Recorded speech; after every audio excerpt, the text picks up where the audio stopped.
Just trying to.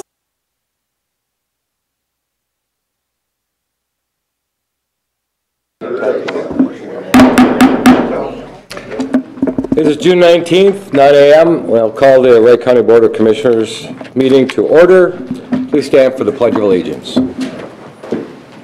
I pledge allegiance to the flag of the United States of America and to the republic for which it stands, one nation, under God, indivisible, with liberty and justice for all. Morning. Well, I want to welcome everybody this morning, including the county employees.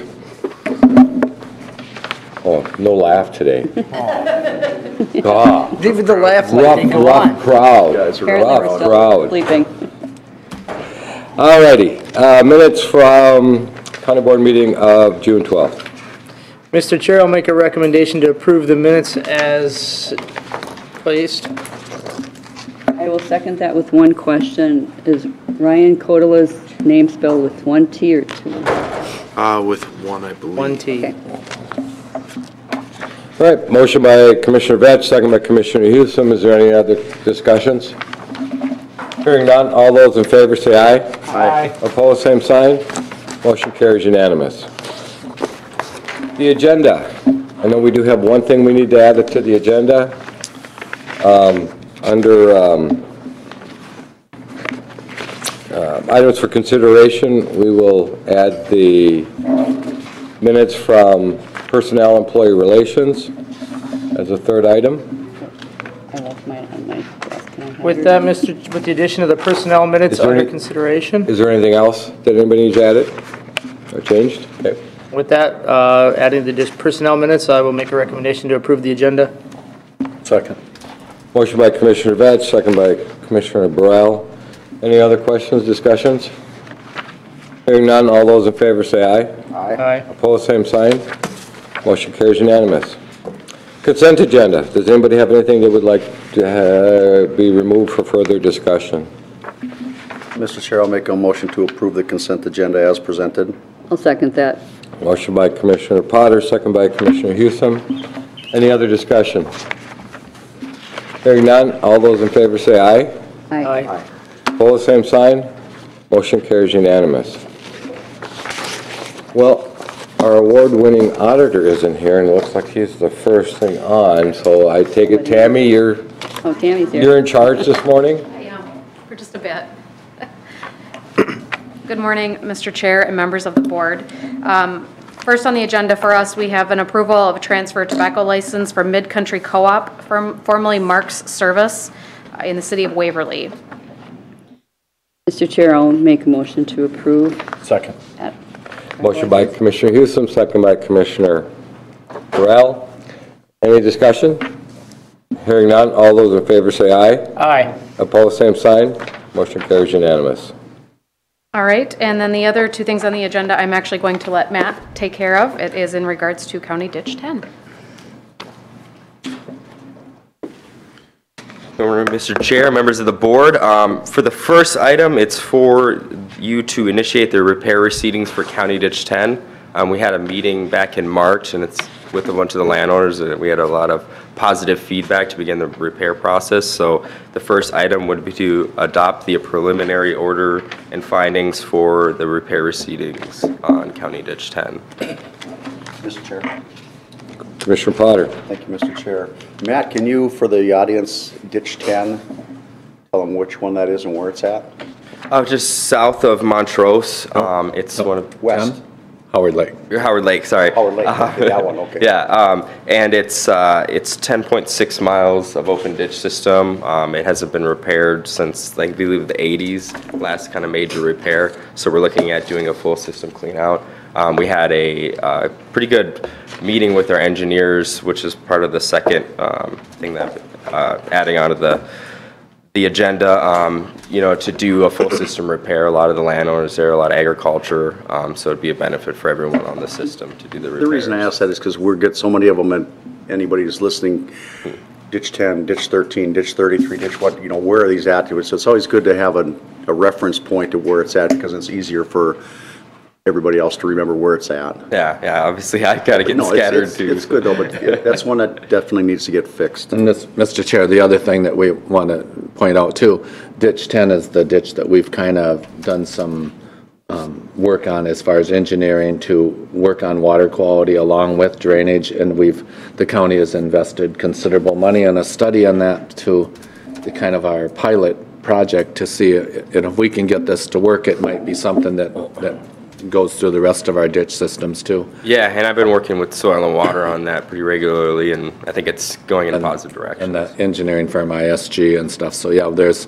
the other thing, I don't remember when Fred Bankston was in from the DNR regarding Grass Lake, to use that as kind of a flood control project so that Lake Ann would not flood as much. I think I think we have a lot of great things on that, but we need to get this redetermination and the work done, so. Mr. Chair, I'll make the motion that we adopt the preliminary findings in order regarding a full system repair on ditch 10. Second. Motion by Commissioner Brow, second by Commissioner Potter. Any other discussions? Mr. Chair. Go ahead. Thank you, Mr. Chair. Just for the general public to know that doing nothing is not an option on these county ditches.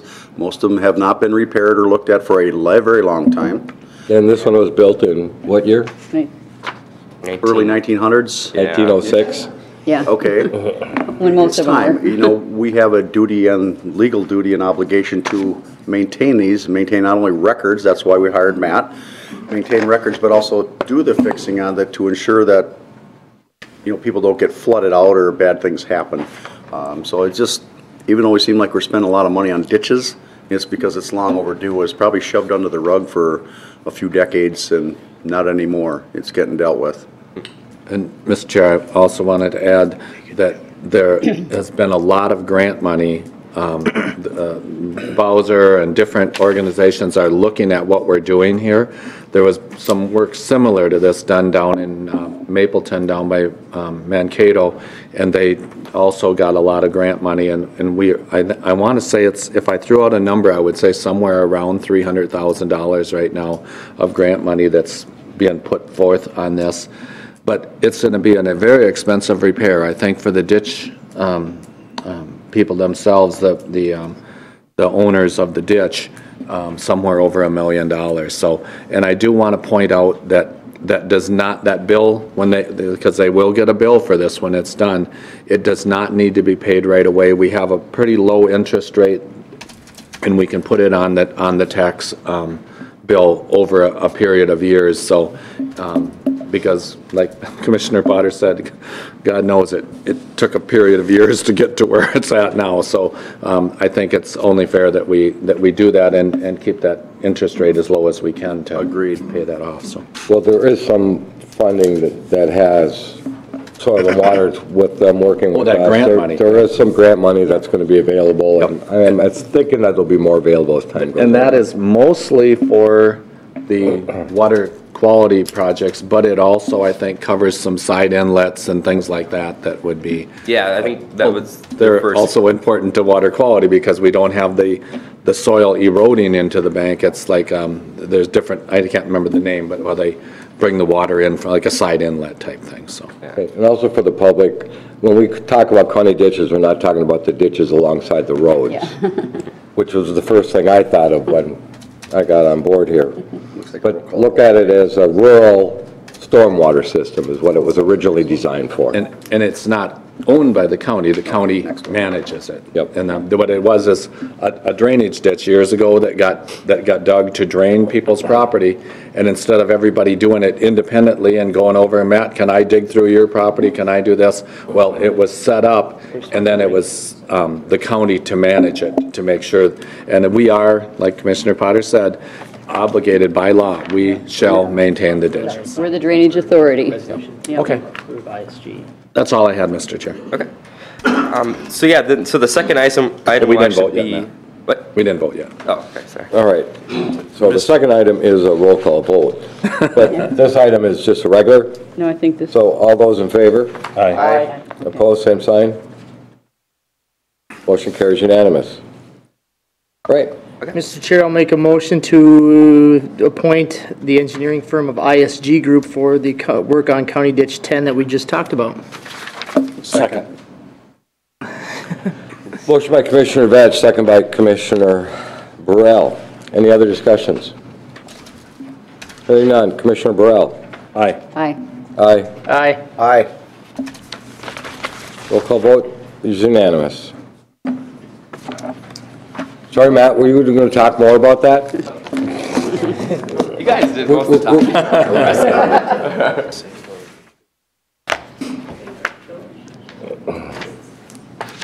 All righty. Thanks. Donna. Business manager from the Sheriff's Office. Good morning, Commissioners. A deputy will never forget the day he or she saves a life. To make that possible, deputies undergo annual medical training. Our community partner, Wright County Area United Way, has generously provided us with $5,000 to assist in the medical training of our deputies. As deputies frequently are the first person on scene, an educated and confident deputy can make an immediate difference in the life of someone experiencing a trauma. With funding from Wright County Area United Way, we strive for excellence at more than 4,000 medical calls per year. On behalf of Sheriff Hagerty, please join me in expressing our appreciation to Wright County Area United Way. Representatives here from Wright County Area United Way are Melissa Mulder and Paul Alvarez. We have a plaque that we would like to present them with, and they have a check that they would like to present us with. I'd also like to call up Captain Derringer and Lieutenant Matt Treichler.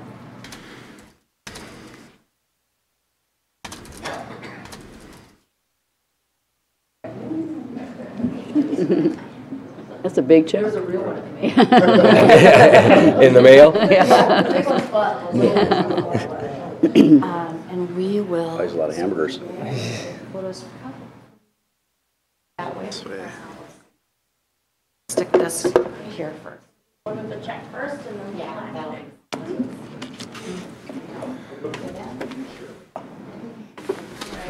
Photobomb time, Lee. Photobomb. On my count, 1, 2, 3. 1, 2, 3. Somebody want to do rabbit ears behind the one of the deputies? All right, so we want to do that. All right, I want you to take that check to the bank and let me know what the bank says to. We can't get it through the machine.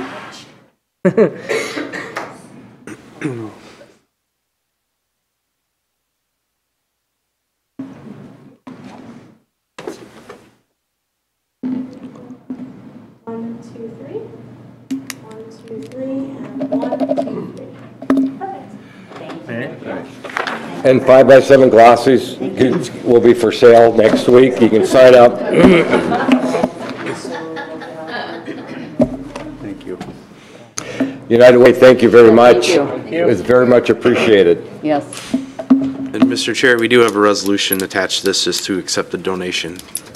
As per right. Minnesota Mr. statute. Chair, I will so- make a motion to pass this. Does United Way want to speak at all? Yeah. No? Do you want to speak at all? Members of the board, we just, I need you to go up there. Sorry. And there's two reasons. People will be able to hear better, and you'll also be on camera. oh, great. That's being sent worldwide right now. Wow, this is exciting. Thank you, Mr. Chair. Good morning, members of the board. Thank you for this opportunity to speak and just partner with the Wright County Sheriff's Office this year for medical training for the deputies. The Wright County Area United Way is a great organization that we can ultimately give where we live. 99% of what we give in our community stays in our community. And we are dedicated and focused on the health, education, food, and shelter relief for our county. And so we're very excited to partner this year with the Wright County Sheriff's Office and provide some medical training, which sounds like it's a much needed area, and we're just grateful for this opportunity. So thank you very much. Thank you Well, very thank much. you.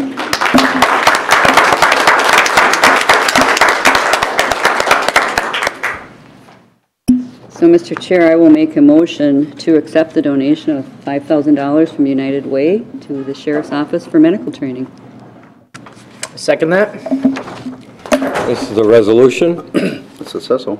So, motion by Commissioner Houston, second by Commissioner Vetch. Resolution, Commissioner Burrell. Aye. Aye. Aye. Aye. Aye. Resolution carries unanimous. Again, thank you to the United Way.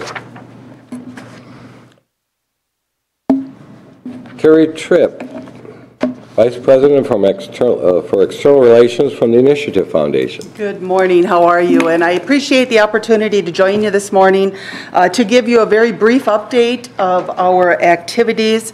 I apologize that my computer would not talk with your computer, so I am grateful that we have submitted to you a copy of our PowerPoint slides, and my apologies to anyone in the audience who would have preferred to get some information, and I'll follow up in any way that I can. Mr. Chair, we could put it up on the screen, right? The Elmo? If I, Do it overhead with the print copy. Yeah. if there's an interest rate, I don't have a clean. There's a way to do it. Yeah. Okay. We can get that. Steal yours. That way people will be able to see it, and that those people at home will be able to see it Perfect. later on. That works. Yep. Try to just, while we're getting that set up, again, this is not requiring any official action. It's informational only, and I'd love to share some information with you, as well as receive any information back that you would like me to bring back to the foundation. So with that, I'd like to share just a couple of details on our 2017 activities. We are grateful for the financial support that the county provides to the foundation to support economic development and community development work. And this is just a very brief report. Let's see, try to do both of these quickly.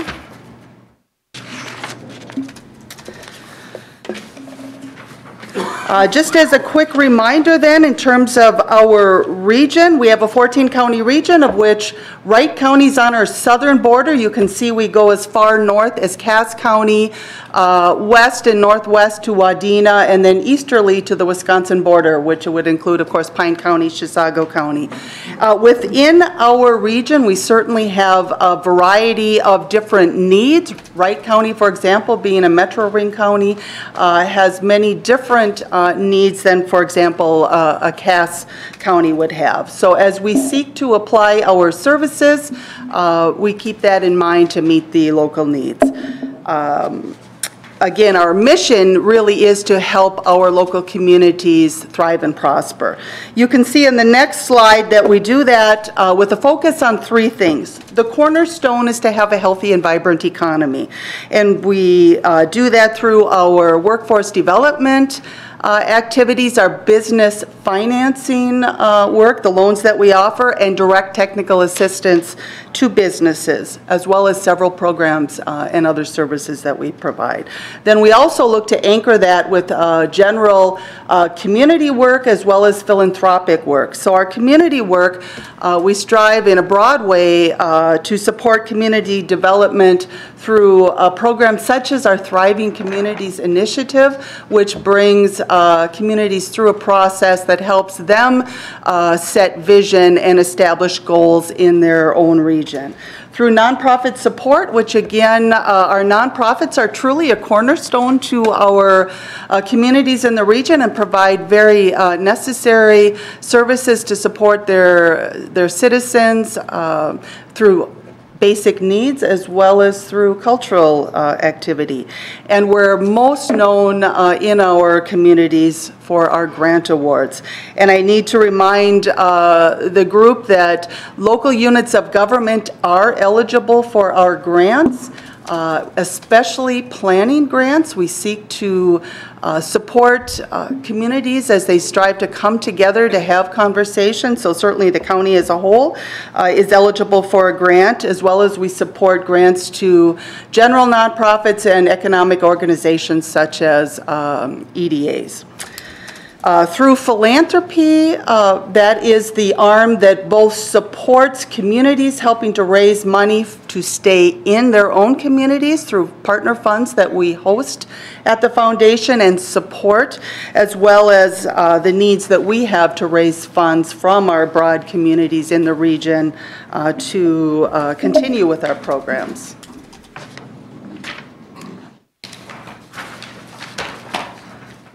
Very briefly, let's see if that shows. We have 5 strategic priorities that we're operating right now within our current strategic plan. You can see the first 2 are all about direct economic development to support both current businesses as they seek to either stay in business or expand, and to help new entrepreneurs through the startup of business. We do that again through our technical assistance, our business loans, and we have some special programs such as our Initiators Fellowship Program that actually gives a 2-year stipend to budding entrepreneurs and helps them with mentoring and education, along with that $30,000 a year stipend to help them develop and encourage long-lasting business for the region. So that's been a very important program that we launched in 2017, very successful.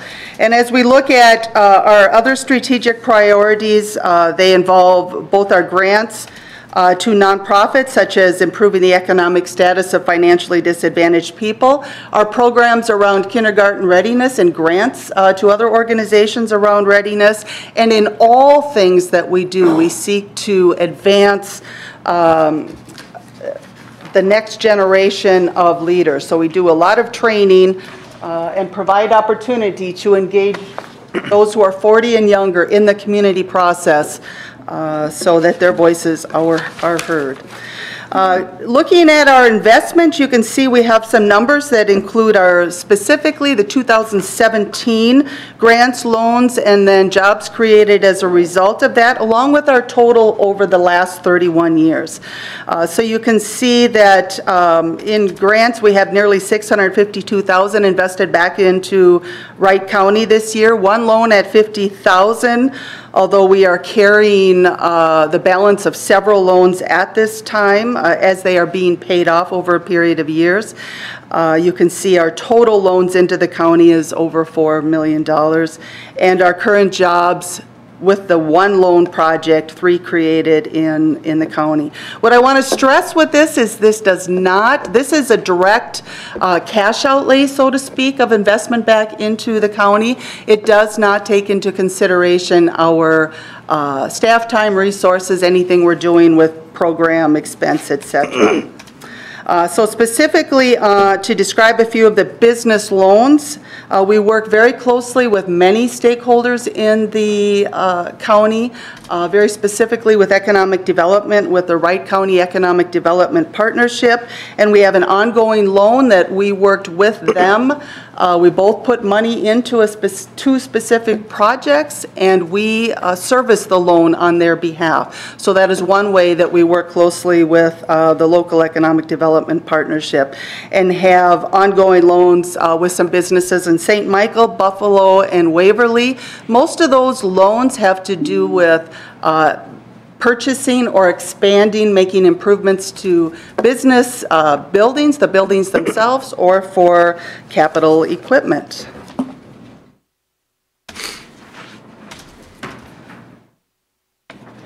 We also work closely with local units of government and organizations on workforce issues in general. Across our region overall, we're facing many challenges, or we find that our businesses are facing many challenges in terms of either the availability of labor or the availability of the proper skill set labor that we're looking for, or that they are looking for. Childcare has been an ongoing issue in terms of both availability and affordability. We have people that could enter into the workforce, want to enter into the workforce, but don't have the opportunity due to the massive shortage of childcare. And affordable housing, particularly there's several places across our region that have even more significant challenges due to seasonal work, but there isn't a county that isn't touched by affordable housing issues. So with those workforce issues, we do things such as convening meetings, supporting trainings, information sessions, and providing technical assistance to businesses in terms of how to overcome some of those challenges. So that's some of the direct economic work that has been done. In terms of the grants, just to give you a background on what some of those grants were in 2017, the largest is to the Greater Sylvia Lake Association for AIS prevention. It's a very good project, an important project, and we all know that that combines so many things, both economic health, community health, quality of life, etc. The Kimball School District, we very often provide grants to items that promote STEM, so that was for a robotics program to help young people develop new skill. The Central Minnesota Jobs and Training Organization received grants to support some work they were doing in one of our programs on financial resiliency. And Wright County Community Action, capacity building and raising readers, and the city of Delano is a great example of our philanthropic work and the funds we house in the Delano Community Foundation. So there's quite a bit of work going back into that region, thanks to some great work by local citizens as well.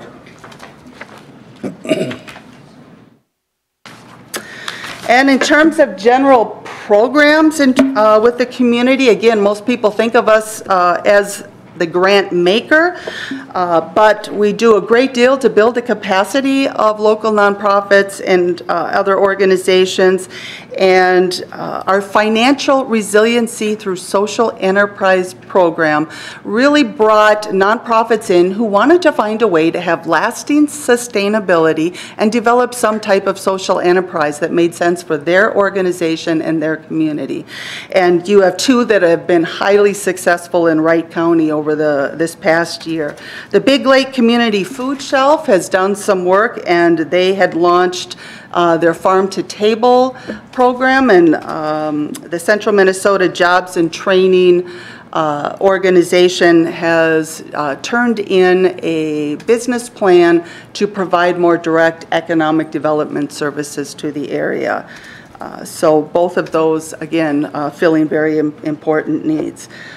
Because I was given 10 to 15 minutes and I'm approaching that, I would like to just stop, see if you have any questions, input, anything I can bring back. Mr. Potter? Thank you, Mr. Chair. Carrie, I want to thank you on behalf of Wright County residents for the Lake Sylvia, the aquatic invasive. Without your help, it probably wouldn't have gone off the ground.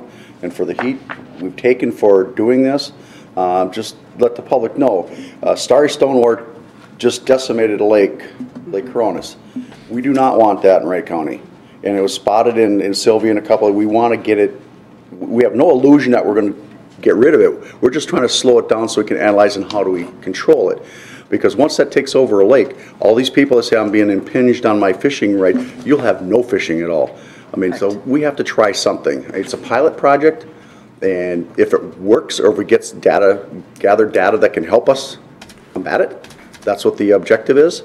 And we, correct. For one, there's a resort owner and a person that owns Lakeshore. Thank you. And thank you. And one of the things you mentioned was pilot, and that's something that we're always looking for. That was a $623,000 plus investment, and really looking into a pilot because we're willing to explore, find ways that will work so that then they can be replicated. And so that is so important. We appreciate that opportunity to work with you. Just one thing, Big Lake is in Sherburne County. Oh, thank you. So when you do go to Sherburne County, you can use that there. Appreciate it. Just wanted to let you Well, know. and one thing I will say that I love about our region is we all benefit from the counties across the border because if they're thriving, we are too. So, but I do apologize for that. No, mistake. that's no problem. We do have residents that I think would frequent the Big Lake Food Shelf from the Monticello area. They're That's right very across possible. there. Yeah. You know, and the Kimball School District is just over the border, but I believe some of it might be. I Part think of the so. residents are County. within. Yep. Yeah. Which is a little bit of Wright County. Yep. which is good, and that's one area that definitely needs some help. We have a lot of organizations that county borders just don't matter. They kind of Correct. And that's lie what on we both like. sides, yeah. And Mr. Chair, I also would like to echo what Commissioner Potter said with the AIS in Lake Sylvia and the Starry Stonewort. I mean, your grant enabled them to really, initiate this project, and it's a pilot. We'll see what happens with it, but certainly it helps bring attention to the whole problem with Starry Stonewort in particular, because it's not just a simple AIS. That's right. It's serious. It's a super alga that they're getting ways to control it, but certainly if we would have to go in and start harvesting the tons and tons of the Starry Stonewort that they have out of Lake Coronas, we don't want it to get to that point. So the folks in Lake Sylvia were so proactive when they discovered it to really go into action, and they've accomplished a lot in a short time with your help. And we believe that it really is the active local citizen who is serving as a champion for their area. Those are the folks we want to support. Yeah. And Mr. Appreciate that. Anything else? Commissioner Brill, or Potter? Yeah, thank you, Mr. Chair. Another point for the inspection station for people to understand is it's all about educating the dangers of invasive species and that, and the Sheriff's Department is not, and DNR are not handing out tickets now, they're handing up, these are things you need to be looking for, and it's all an educational, informational tool for people so they can think about things they're doing so they're not inadvertently causing a problem somewhere else. Exactly. Most people don't want to obviously intentionally cause a problem, Right. but need that education. And for anybody that doesn't believe regarding the Starry Stonewort, go on YouTube and do a search for Lake Cronus, and Yep. you'll see them harvesting some of it, and it's Yeah, they're not a pretty picture. They're spending $70,000 just on one access trying to get, it cleared. So it's a big problem. Starry Stonewort turns a lake really into a wasteland. It smells like a sewer, and it turns the water yellow, and so it's bad stuff. Anybody else have anything? Thank you. Again, thank you Thank to you. We Initiative appreciate Foundation working with you. for everything you do for Wright County and the other counties.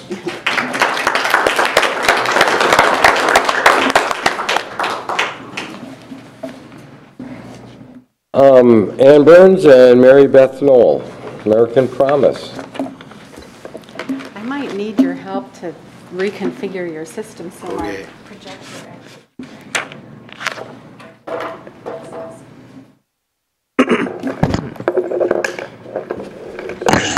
You can do it from over here.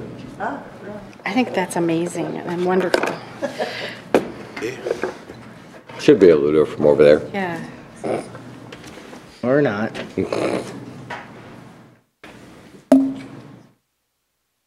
Big question is, will we need to get IT help? It's set up.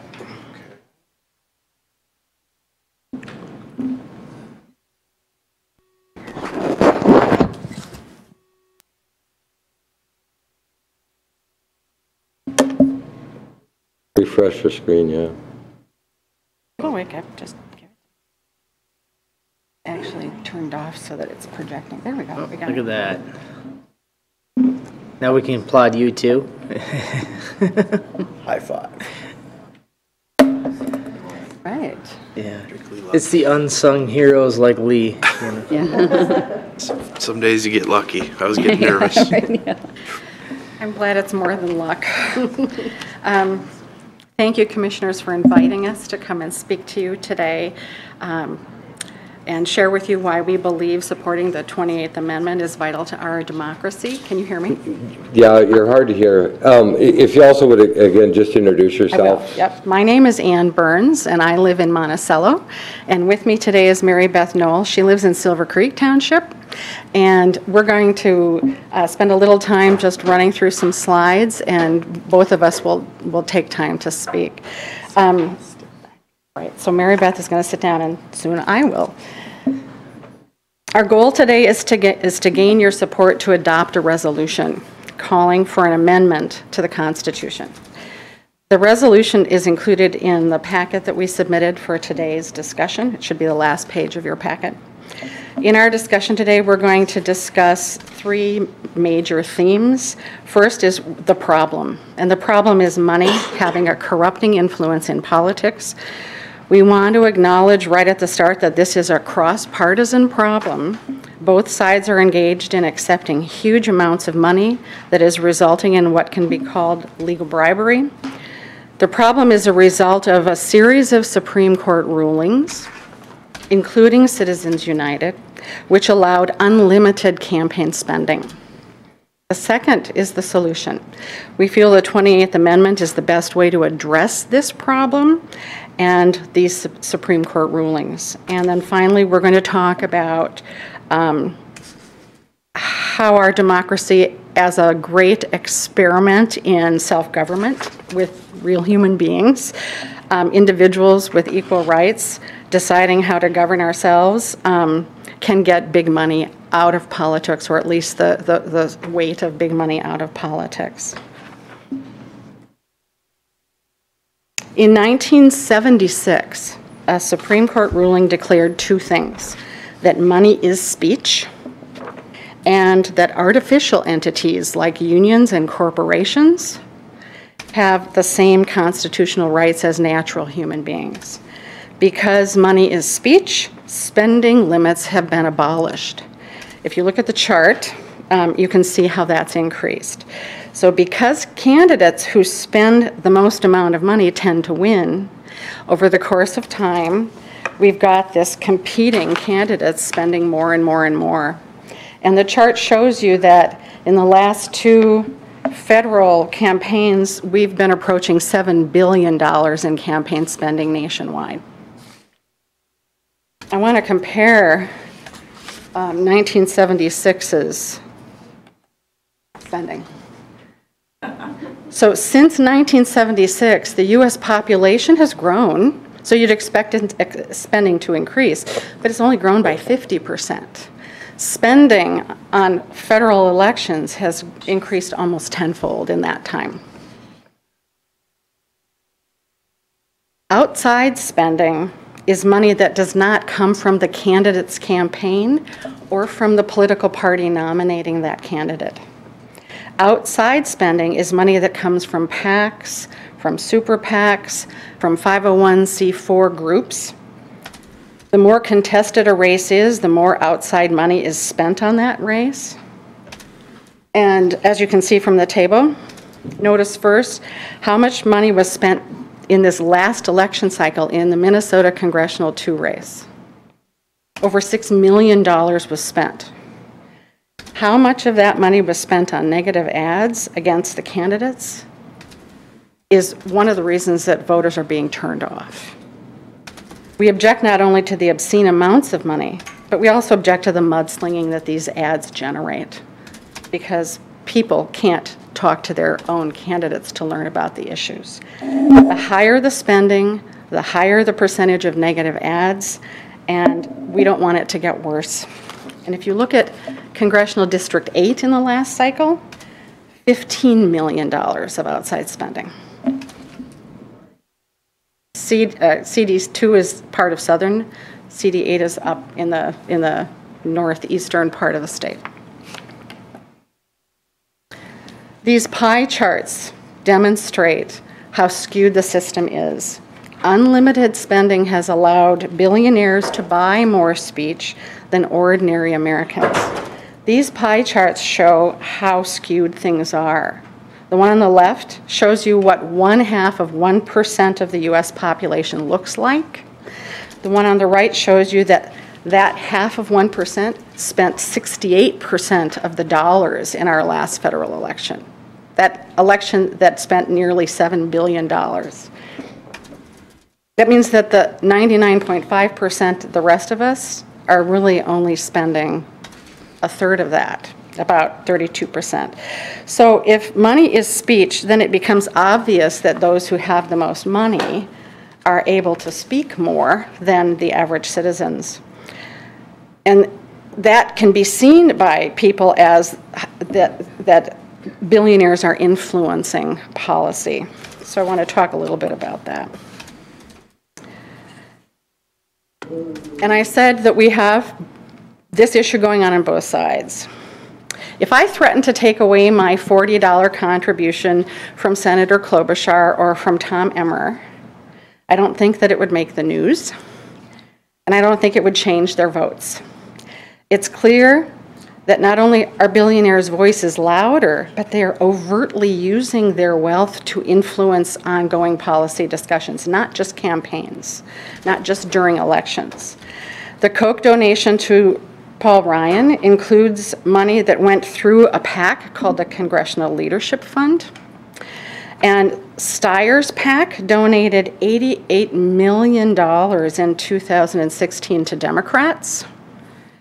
And then in 2017, when the government was facing a shutdown, he threatened to withhold that money if he didn't get what he wanted in the next. He wanted them to act so that he could influence their next re-election. We know that candidates who raise more money are much more likely to win an election.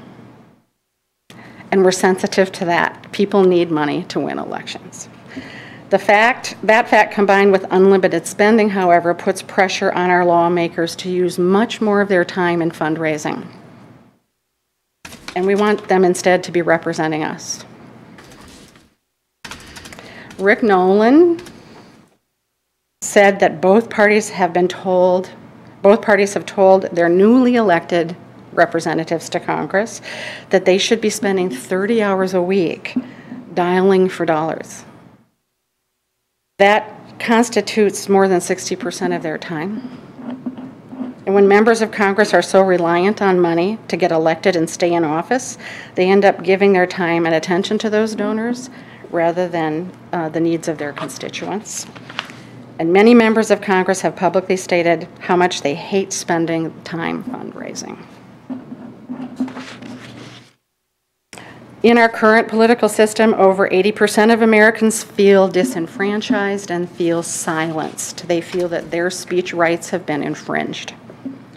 Research has revealed that what citizens are feeling is founded in a disturbing fact about our democracy. And according to this chart, which is from Princeton University, and they did a study where they looked at 20 years of federal data.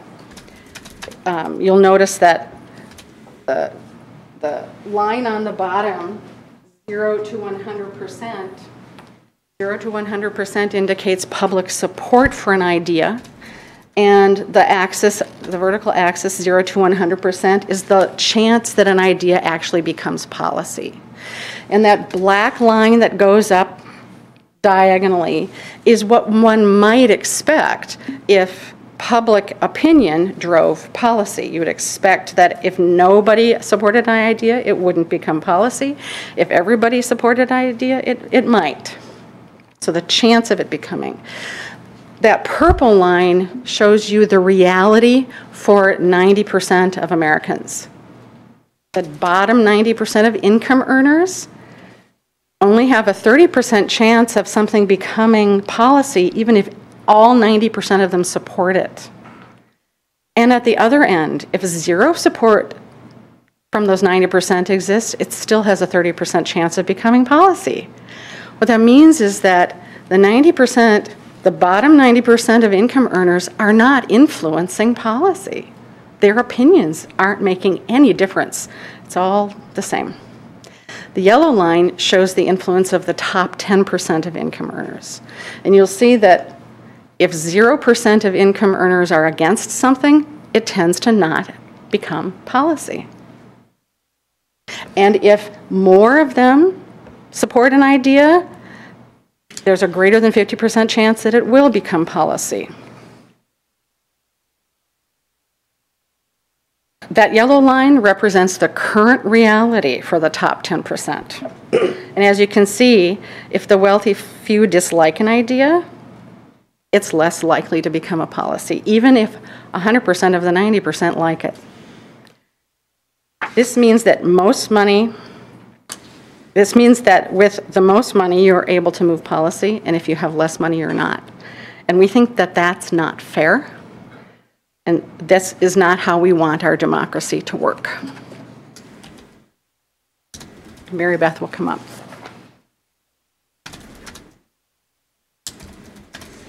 Oh, I'm sorry. I forgot to advance the slide and show you. No, we just have a few comments from Princeton University regarding the impact of business interests on government policy and how our voices as individuals is quite muted. So now I'm speaking, you can hear my teacher voice, I think, as opposed to Ann's voice. So I'll move on and then say that John McCain has been a strong proponent of campaign finance reform, and he said this: "What the Supreme Court did is a combination of arrogance, naivete, and stupidity, the likes of which I have never seen. I promise you there will be huge scandals because there's too much money washing around, too much of it we don't know who's behind it, and too much corruption associated with that kind of money. There will be major scandals." When unlimited spending creates a political system that invites corruption and people feel that the system is broken, then they lose trust in that system. Trust is a cornerstone of democracy that increases confidence in voting and participation. Trust increases cooperation to implement public policy that is best for Americans, yet public trust in government is at historic lows. In the 1960s, during a decade of civil unrest and political revolution when people were divided over the Vietnam War, trust in government was higher than it is now. During that time, more people were civic-minded and active. Congress was able to pass laws and get things done. Today, only 20% of the public approves of Congress, and yet 97% of the people running it get reelected. This is a sign something is wrong, and it's time to do something about it. Our Constitution is not a static document. Our founding fathers knew that from time to time it would be necessary to change the Constitution, and they wrote Article 5 to allow for amending it. The problem, as we have stated, is that over the last few decades, our U.S. Supreme Court, based upon their interpretation of the Constitution as currently written, has ruled that 1, money is speech, and 2, that artificial entities have been given the same constitutional rights as natural persons. Consequently, as it stands now, any attempt to regulate campaign spending is a violation of the U.S. Constitution. The Supreme Court got it wrong. And it's not the first time. For example, the amendment abolishing poll taxes and the amendment dropping the voting age to 18 were both amendments that were overturned, that did overturn previous Supreme Court rulings. When we succeed, this will be the 8th time Article 5 has been used to overturn a Supreme Court ruling. We want to restore the ability to regulate campaign spending at all levels of government, and we want to guarantee rights protected by the U.S. Constitution only to human beings. Imagine a government run by the will of the people and not the power of money. We know that we have to work together to get there. This is really a cross-partisan issue, and it will take action from all of us to solve it. And we're fully aware of the time it will take to do this. But throughout the process, we will call on our state and federal legislators to make this a priority and pass the resolutions needed that will eventually bring the amendment to states for ratification.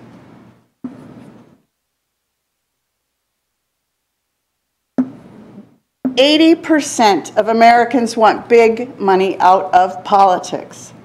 85% of Americans think political campaigns need to be fundamentally changed or completely rebuilt.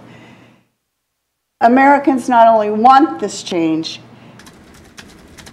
they are willing to work for this change. In Wisconsin, Citizen-led groups have adopted resolutions or passed ballot initiatives in 120 towns, cities, and counties. These local communities represent half of the population of Wisconsin. Across the country, action has been taken in 840 local communities, and the number is growing. We are over the halfway mark of the number of U.S. senators and representatives needed to pass this amendment in Congress, and we are halfway to winning the number of states needed to ratify it. We want Minnesota to be next.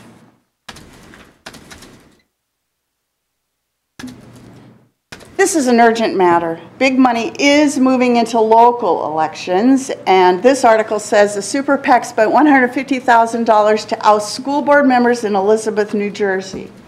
In 2012, just after Citizens United, Durham County, North Carolina felt the effects of the infiltration of money from a super PAC. The super PAC, funded by a development company, spent $51,000 to elect commissioners who were friendly to their controversial development project. Since Citizens United, there have been numerous reports of super PACs moving into local elections. Any local community is vulnerable to being overrun by special interest money. We don't want that to happen in Wright County. We think it's time to stop money from taking over. We are asking you to protect Wright County and all the communities and states across the country from big money influence. To conclude, we think that supporting this resolution promotes citizenship by encouraging residents to engage in civic responsibility and to know that they have a say in how government is run. Amending the Constitution is a process in which each state can have a say in what we need in order to function as a democracy. We are asking you to help us inspire our legislators by calling on them to pass Senate File 1082 and House File 2139. And finally, we are asking you to partner with us and the rest of the grassroots movement across the nation by calling for the passage and ratification of the 28th Amendment. Commissioners, thank you for your time and attention. And if we do have time, if you have questions, thank you. Does anybody have anything up here that they would like to discuss? I'll just make a comment, Mr. I had a group that met with me before the meeting today, and what I told them is I think this is a Democratic-led thing, even though you try to make it nonpartisan, because what you do, I actually value that when my little sliver of money that goes to the NRA or to Citizens United has such a huge effect. I mean, I think it makes me more powerful, so because it's causes that I believe in. So, but I said if we take this out where we cannot pool our money together and have a bigger voice, then we're left with our liberal metro school teachers that are indoctrinating our kids to be little communists. We have our colleges that are teaching socialism to everybody, and we have the most corrupt news media that has to be countered all the time. So, I mean, I value that I can donate money and have a bigger voice, so I don't want you to take that away from me. And then the other, if I might, sorry, Derek. How many people, I said I would have a show of hands in here, but I don't think there's a whole lot of Trump supporters out here. If I had to raise my hand, I don't think there'd be one of them. But, and then the other thing I would say is, call your representative. If you call them up, they answer the phone. They might not answer the phone, but they will get back to you, staff will or whatever. I've written letters to Senator Klobuchar. She writes back. I can call up a staff member on Tom Emmer's thing, and they'll get back to me. And I don't think it's because I'm a county commissioner. I think it's just they just do that.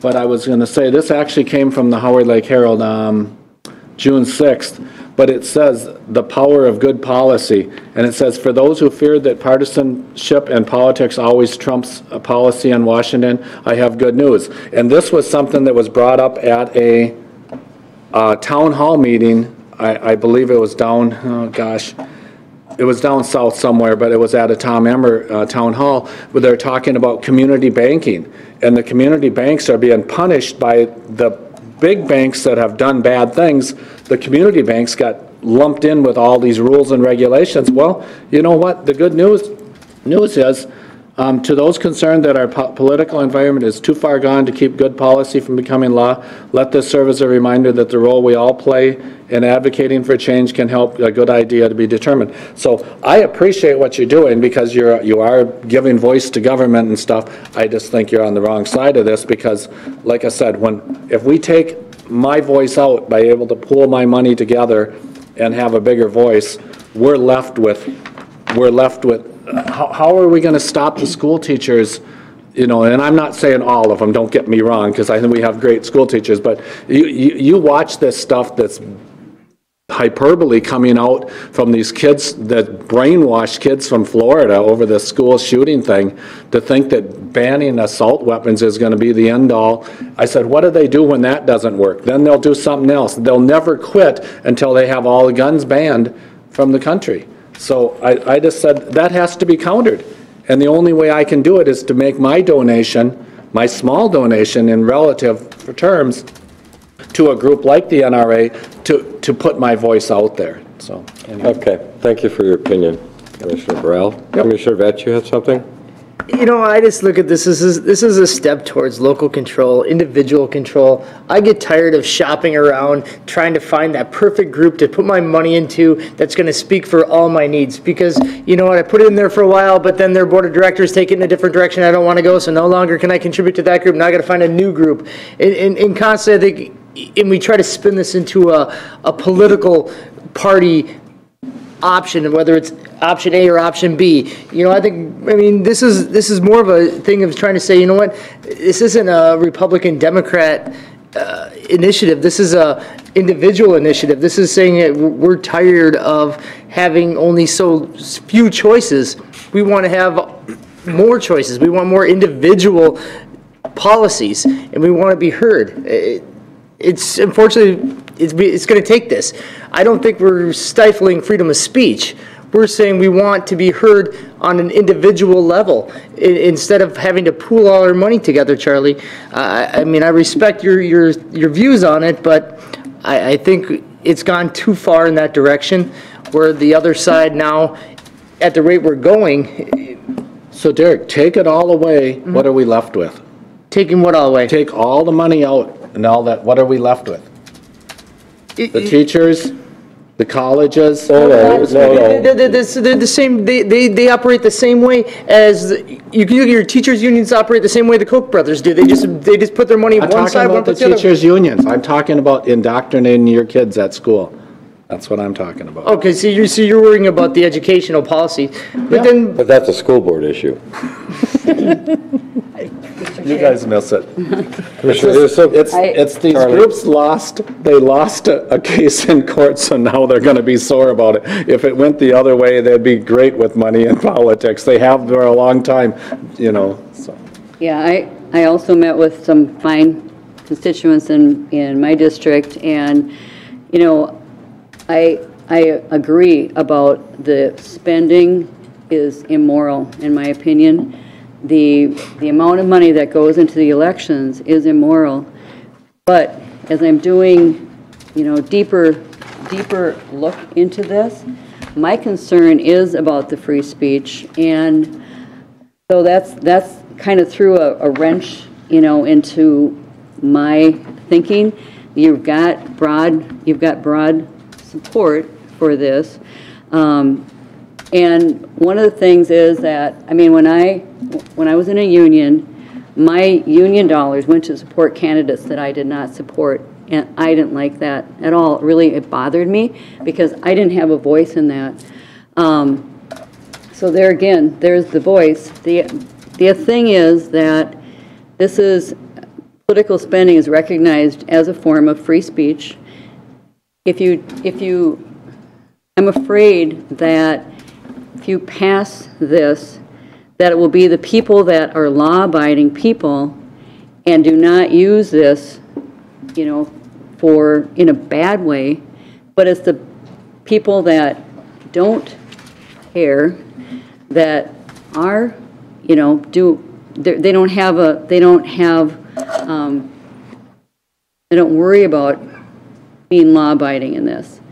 So that's often the way that happens. They find ways around, you know, these laws and these policies to get what they want anyway. So that's where I start getting a little bit worried about this. That is sort of a backfire, perhaps, on this whole thing. And the other thing is that that's recognized as a form of free speech, but the media is not included in this. And the media has so much influence often to you know, kind of push their agenda, if you will. There was a group they're looking to do some nickel mining and some gold mining in northern Minnesota. They're poor, you know, they need jobs. They found a good way that was environmentally friendly, but the paper up there was just putting out all this negative about it the whole time, and they just couldn't get around it. They couldn't afford to you know, put money into this, but this newspaper could push that agenda. So those are the things that start concerning me about the free speech part of it. And, you know, I mean, I really support this bipartisan effort. Like I said, I think it's immoral, the amount of money that's spent. But I don't know. It just seemed like the deeper I dig in, the more confused I get, and I'm just a little concerned. So. But, Mr. Chair.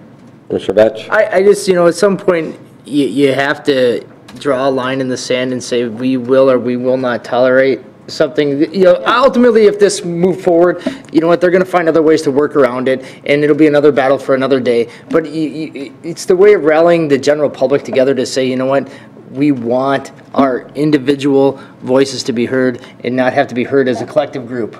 And now that's what this is actually just drawing a line in the sand and moving that. You know, forward. Commissioner Burrell, you talked about it being a Democrat thing, but give me just a chance here. What's that now? I find it interesting that it's the Republicans and the Democrats that the money's spent with. Mm-hmm. I have never seen an independent really get those funds. Mm-hmm. So that's kind of an interesting and I what's guess happening there. I would raise one other point too. In part of your literature, it says, you know, about the public disclosure. I checked and I did research. I can't find who funded American Promise, who pays for their website, where all their money comes from. But I will suspect it comes from George Soros and Chuck Schumer and Nancy Pelosi. There's no disclosure at all. I checked on the website, there is zero. So if you're going to talk about disclosure, wouldn't you think you'd start with yourself before you come and present here like that you're against these other deals, not disclosing when you have no disclosure on your website at all? I think it's real hypocritical. So that's just my point. And I'm with, you know, Derek. I mean, nobody wants some rich person doing something that's against my will, but I still say it doesn't happen. The will of the people still prevails most always, except when you get the news media in there that slants a story, or you do sometimes get a big money on, you know, that could influence some. But for the most part, I think you get, you know. We wouldn't probably, you know, we wouldn't have the opioid crisis we have today and a lot of other things if it wasn't for the big dollars behind the pharmaceutical companies, and that's just to name one. I mean, and there's a lot of other things. But Derek, use them for an example. The pharmaceuticals, they have all this money, big lobbies. Well, gosh, they're getting sued by the governments left and right. I mean, we voted for it here, you know. Yeah, and that's because that's the only defense that we have to it. And ultimately, I mean, the attorney generals, how many states are suing them, and you know, that doesn't mean, just because they have lobbyists doesn't mean they always win. We can have a political roundtable. Yeah, we could go on forever. Commissioner Potter, do you have anything you would like to state? Mr. Chair, thank you. I appreciate what you're doing here. I just believe it's going to fall on deaf ears if it ever tries to get higher. If it's already been introduced to the state, Yes. and you don't have 38 states yet, I think that's going to be your big challenge to get to the 38. I think it's a bigger mountain to climb than Everest, because I don't think the political will is there, because all of them are at some point in time getting money, and the big donors play both sides. They have money on both sides, so they, you know, they're covered either way. The point with the Supreme Court, you know, that's the same, virtually the same makeup as what passed us in 2010.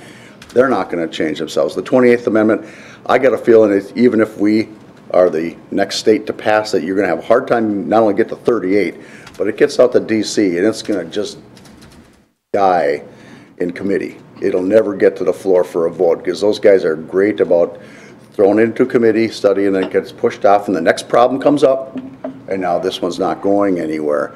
I think they bring the point forward that the media, they got to straighten out their act first, hopefully.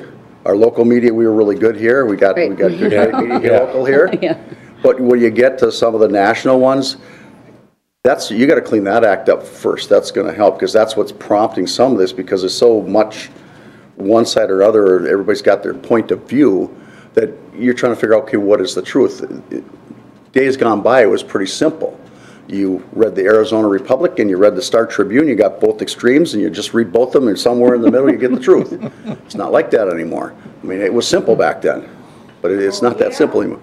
Yeah, but it's not that simple anymore. But the thing is, I just don't see it going anywhere, and for sure, if Minnesota does do anything on it, which I extremely doubt if they're going to do anything, if it gets to the Supreme Court weighs in and they'll come up with some obscure rule that means that this is not, what you're doing is not going to happen anyway. So I just have my doubts that it's going to get anywhere. It's good to bring the attention there, because big money is influence, absolutely. Mm-hmm. I mean, we have an outside person that was actively soliciting people to run against Commissioner DeLayden, not even from this county, okay? Going around actively.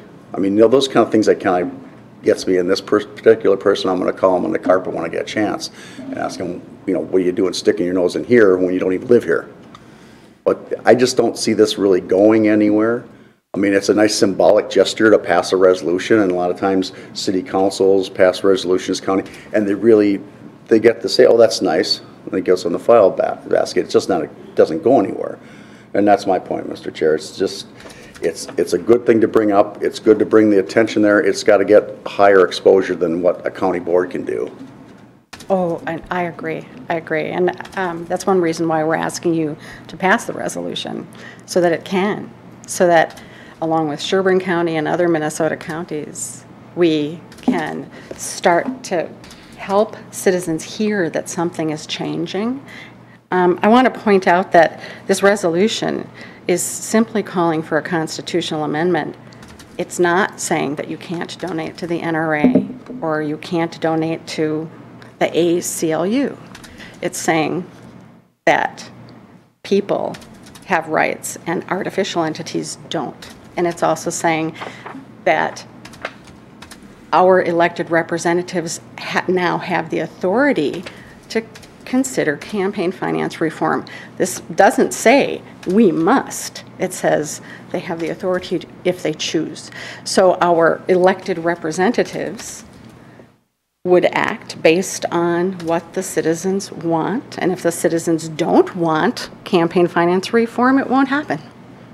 Mr. Chair, one last comment. This is how a good republic democracy works. Grassroots efforts, bringing it to your local entities, to pass resolutions, to take it to your higher state level, federal level, to make change. Not by sending a large check to an NRA or a teachers union that they can make a huge contribution to sway a vote. This is the real way it should be done. And for that, I support it, because it starts the progression in the right direction. It may be the catch-all, solve-all situation. This isn't Republican or Democrat. This is about Individual control. All right. So, Mr. Chair, I support these efforts, but my concern is with the free speech part of it. So I'm just not prepared to vote. I'd have to abstain from this vote at this time, but I don't know how that's gonna. I don't think we have to have a vote. Nothing forcing us to do it. first off, we have to have a motion. So if I don't have a motion, I mean, I don't, as I'm hearing right here, I don't even sound like I have enough votes if I wanted to go forward with it. You know, I mean, that doesn't mean that they can't come back. I'm not even running for election 2 years from now, and I'd get run out of the county if I voted for this in my district. No, I would. I'm not a. I wouldn't have a, we're a pretty conservative county, and this here goes against, it's just, it's taking away my right to donate to who I want to. no, I don't think Last time I didn't realize we had a partisan board. But again, Derek, to show you what this group comes from, show me the disclosure. I say, I don't think we take any action. You come back sometime and show me where all your funding comes from, every dollar. There you go. Not just in Minnesota, nationally. Who started it? Mr. Chair, I think You know, I'd like to okay. allow, can I allow the one individual that has something he'd like to say? We've already let the other individuals speak on this. Sure, come on up, sir. I need you to come up and state your name, city where you live, and your statement. Chuck Derry, and I'm near South Haven. I really appreciate what these folks are doing. I totally agree with what Commissioner Vetch is saying about the process and moving it to the state, so the state representatives get our attention of the individuals, and really, just really clearly, this is about democracy. And our democracy is failing because of the money. And we've seen this since Citizens United. It's been really clear to watch what has happened with elections and policy. Since Citizens United, it's really clear. You don't have to even look very close to see it. So this is about democracy, and you represent local democracy. So I am asking someone to make a motion and to make a vote, so then the citizens here that you represent can see what you're thinking and where you're going and what direction you think this should move as a country. Thank you. Thank you. Does anybody else have anything they would like to add? Mr. Chair, I'll make the motion to move forward with the resolution and supporting the 28th Amendment. If I can get a second, but I don't think I'm going to be, won't be the first time I was not getting a second. Yeah, I said I'm just not prepared to vote on this right now because there's too many. Motion by Commissioner Vetch. Is there a second? Is there a second? Motion dies for lack of a second. Ma'am?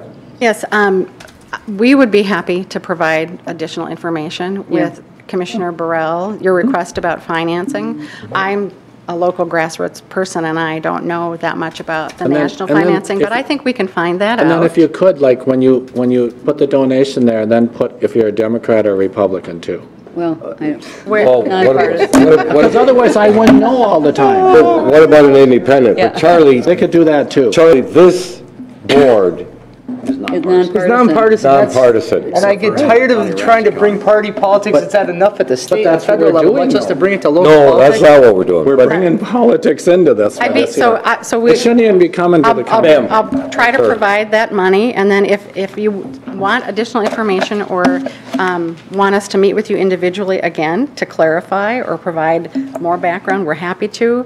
And we'd like to request to come forward again after you've had a chance to digest this further. Yeah, Mr. Chair. That's all right. Mr. Potter? Thank you, Mr. Chair. I'm not against what you're doing, but it's really hard for you to just all of a sudden on a Thursday afternoon say, put this on the agenda, vote on it Tuesday, and really has a tough time getting enough background on it to know which way the things. I'm agreed that the big money is a problem. I also go down to the state often enough to know that things tend to die a natural death down there, and DC's even worse. It's even worse. Because, and I don't know how many counties you've gotten that passed resolutions out of 87 already, how many of them? Is it 2, is it 10, is it 80? I don't know that. I need a little more background on this before I can move forward with something like this, because this is tough to just spring this on, oh, by the way, vote on this right now. I don't have enough information to make an intelligent vote one way or another on this one, and that's where I have the problem. So it sounds like you've been invited back at another time. We appreciate your time and really appreciate the discussion. It's been very helpful for us to think about the challenges that people will face as they're processing this and digesting it and coming to their conclusions and what information we need to have ready at hand. So appreciate it. We'll reach out to each of you individually and provide you with whatever you want from us from that perspective. Thank you. Appreciate that. Thanks, Thank you everybody. very much. It is 10:15. We're going to take a 5-minute recess.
Should have snapped a picture of her. I wouldn't want to spend a Tuesday morning with any other people than you guys. I tell you, this is always fun. All right, we're on. Okay. We are. It's 10:21. We are going to reconvene the Wright County Board of Commissioners. We took a little break. Virgil Hawkins, our highway engineer. Well, good morning, Chairman Dilaudon and Board of Commissioners. Today there's two items for your consideration. The first one is requesting award of contract 1805 for 2018 streetlight improvements. We opened bids May 24th, and we had one bidder from Design Electric, and the bid amount of $36,777, and we're recommending award of the contract in that amount. Mr. Chair, I'll make a motion to that effect. I'll second that. Yeah, motion by Commissioner Potter, second by Commissioner Houston. Is there any discussions? Just for the public, Virgil, where are these going? There's two intersections. The first intersection is Highway 17 and 139 in Delano. It's County Line Road. And then the second one is Highway 75 and Grover Avenue in Clearwater Township. That's on a curve. Okay, good, thank you. Charlie and Derek. Makes it easier for people to understand where it's going, I think. All righty, we have a motion and a second. Is there any other discussions? This is not a political thing. So you're all aware. I'm waiting for the next one.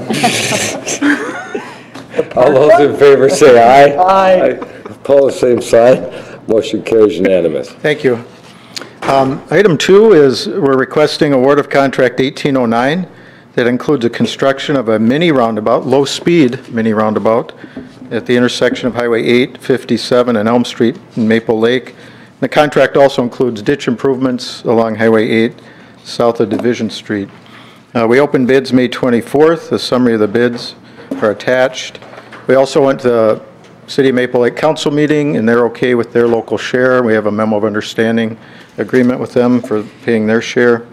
So we recommend award of contract 1809 to Landwehr Construction of St. Cloud in the amount of $619,390.68. Mr. Chair, I want to make that motion to award the contract number 1809 for the mini roundabout in Maple Lake.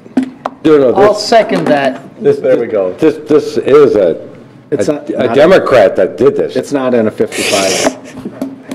This is nonpartisan. Hey, but this, if you guys have driven this intersection, it is the craziest intersection. It's going to help. It's going to help. I mean, I won't feel safe driving through that intersection. I'm waiting to get T-boned every time you drive through that intersection. Yeah, this is a good safety improvement. This is really good. All right, so we have a motion by Commissioner Burrell, who hates roundabouts. No, in a 55. You guys got to understand that. I just don't like them when. Which party supports roundabouts? And second by Independence, I think. Yeah, could be. Second by Commissioner Vetch. Is there any other discussion? Mr. Chair, I agree with Commissioner Vetch. So this is a perfect spot for a roundabout. It's in a 35 mile an hour zone.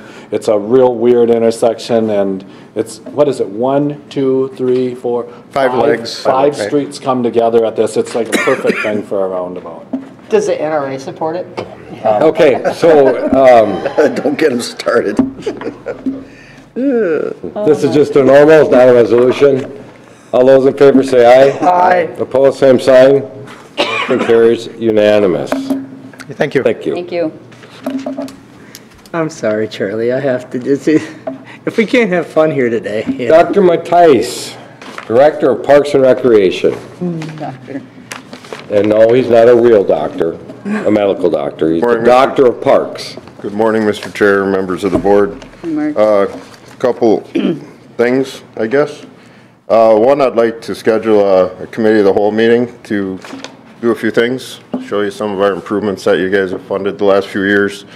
So kind of doing a little tour with the recommendations on the capital improvement plan, kind of bring that to you, kind of get your feelings on that as the Park Commission worked through that and their recommendations on how that's going to fund out. And then sit down and review the acquisition and appraisal status of Stanley Eddy Park. So kind of a meeting of the whole. Because it's a lot to go over standing here in front of you like this with the newspaper lady, How trying much to time do you understand think? what I'm saying. Because you're going to go through your projected which ones you're going to fund for next year then? Yeah, Okay, nice.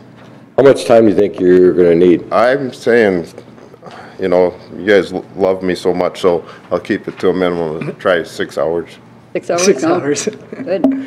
Are we meeting out at the Parks Building or? We'd meet at the Parks Building, and then we'd go up and look at the improvements that we made last year to Bertram, Otsego, cruise around to BB, and then out to see what time takes us. We did some improvements at Charlie Schroeder. could drive the van. I know, I don't drive the van. They don't pay enough. It's a per diem, so it's like 45 bucks. Okay, so, I have a few dates there. If None you of those guys work. make this and you didn't make the soil water, now Derek's okay, Commissioner Hewsom's okay, but if you guys make this and not make the soil water, it's gonna really upset them over there, so. I made the soil and Commissioner water Burrell, I last was at a funeral for a cousin. You were excused, yeah. Mark was You were too. excused. Mark had a good reason, but I can't remember it. There's a wedding. I was oh, with- wedding, and I had got some married. problems at my car wash too. I had, No. anyway, I'm just joking anymore, Mark's but kitty had a hangnail. what date did you Dates. have? Well, I said July 11th, 9th, 11th, or 12th, if those dates, otherwise we can look out. the 11th is Township, Health and Human Services that day. On Monday, the 9th. and the yeah. 11th? And I had the. Oh, sorry, like June. I got in June. July. Okay, so you said the 11th? You said the 9th, 9th. 11th, or 12th, The if that 9th works, would or work does for not me. work, I do not know. But that's Health 12th and will Human not work Services. for me. Okay, The 9th is? Yeah, second. The 11th yeah, works so we can't- best. Unless I have that's the- committee day. That's committee day, but we'd have to move committee day then. well, we What could about- move to a different week. What about the 12th? I won't be available, 12th is good. not for me. Good for me. 13th is good. I've got Safe Communities.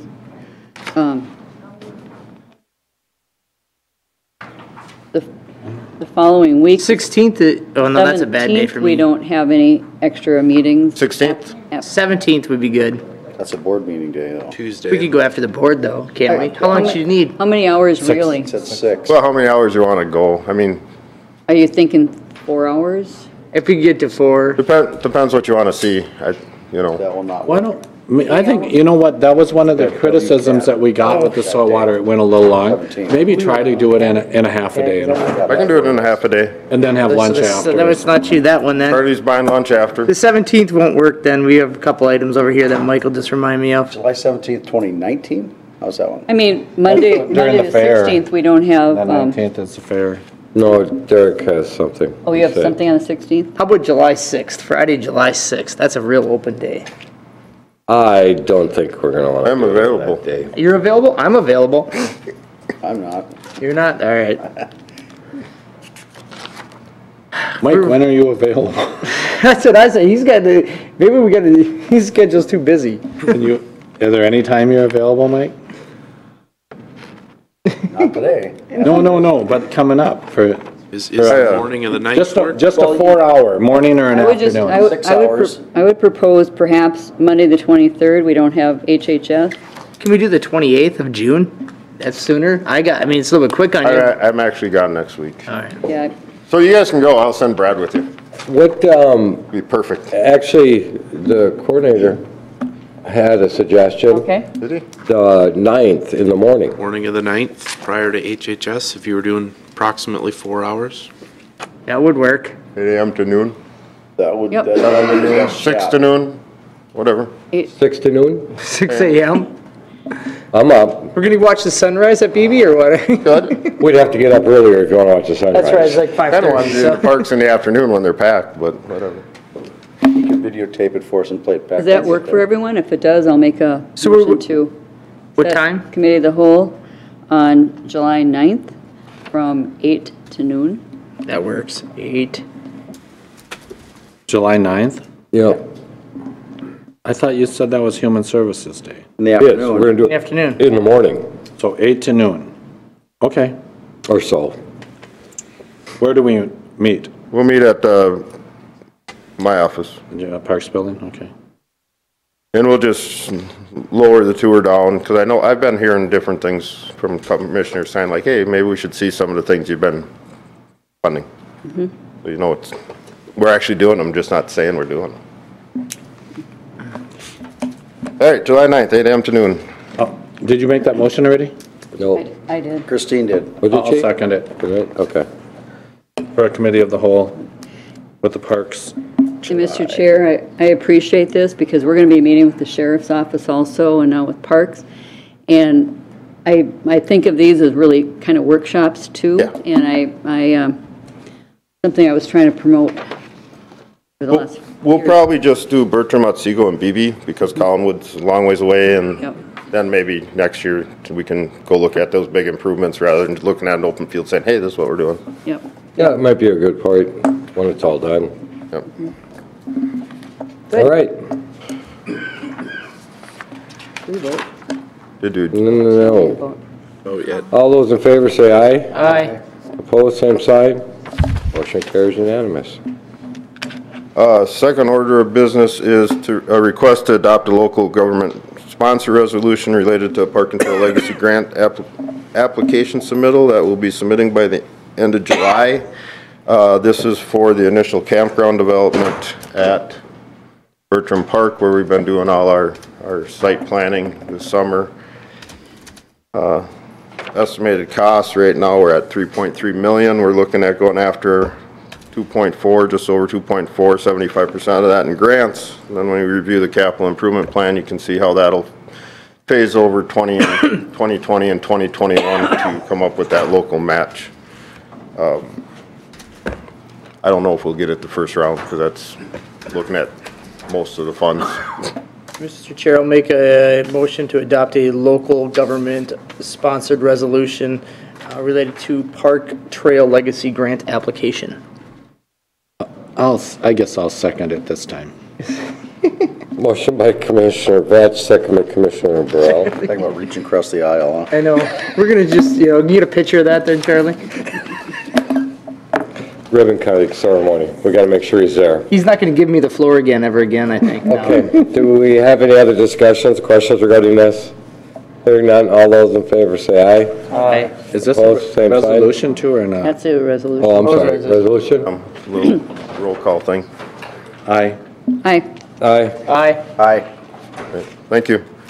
Last order of business is that bids were received on Thursday, May 24th. Summary of the bids were attached to your thing.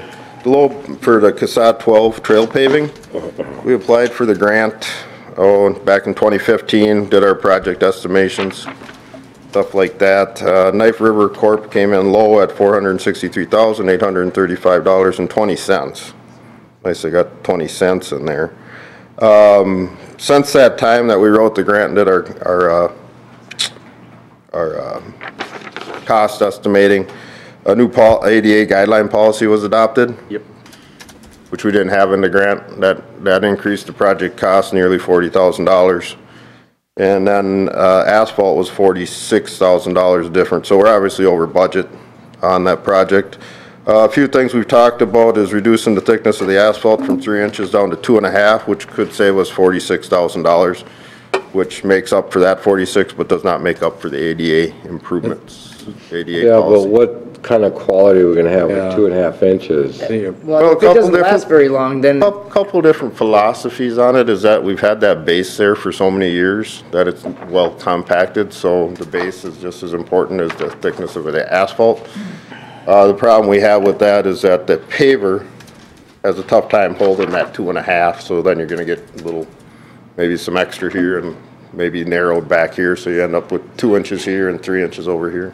Where 3 inches, you're gonna get a little better Did you surface. talk with Virgil about it? What? No, I talked to his assistant. What? Then they. No, he knows more. You went to the assistant because the assistant actually was out in the field more, or what? Communicates better. Oh, okay. And they thought 2.5 was. No, Virgil and Chad and I have both talked about it, and so is this civil engineer tech that I had. Everybody thinks 2.5 will work. I mean, I think the recommendation is if we could stay with 3, would be a better long-term viability of the trail. Mr. Chair. Mr. Potter. Thank you, Mr. Chair. Mark, I'm not in favor of doing the 2.5, do 3, do it right, or don't do it at all, because I don't want to have this come back in a couple of years and fall apart and say, you saved $40,000, but you just spent $70,000 fixing it. I'd rather just go with the 3, and we'll have to figure out where that's at, because you write those things, rules change, that's part of the problem in the process with grant writing, and we need to get this done. I believe more people are going to use that. I think we're going to see that savings in your crew, Mark, having to go out there and repair that every time we get a downpour. We're just going to get a better product, and I'd rather just do it correct and deal with it. I mean, we can't account for, refinery fires and that cause the asphalt price to go up just after this and this time of year. It's a little tougher, but I'd make a motion to approve this contract with the 3 inches on there and do it correct. Mr. Chair? Yeah. Mark, didn't we have some of the other projects that came in under anyway, so we have some offset on that? Yeah, our Collingwood project's coming in a little under, yeah. I mean, because we wouldn't be trying to find out the entire 40,000 new money. We'd probably. So it'd be more than 40, because it's 40 for the ADA improvements plus 46 for the asphalt. So 86, but we could probably offset. You'll offset that in some of our projects. We have a motion though too, so. I'll second the motion then. Oh, okay. All right, now we have more discussion. Oh, Yeah, Mr. Chair, I guess if you people are in the know, our engineers feel that 2.5 inches is adequate, then do we need to go with the 3 inches? You prefer 3. You prefer 3? Okay.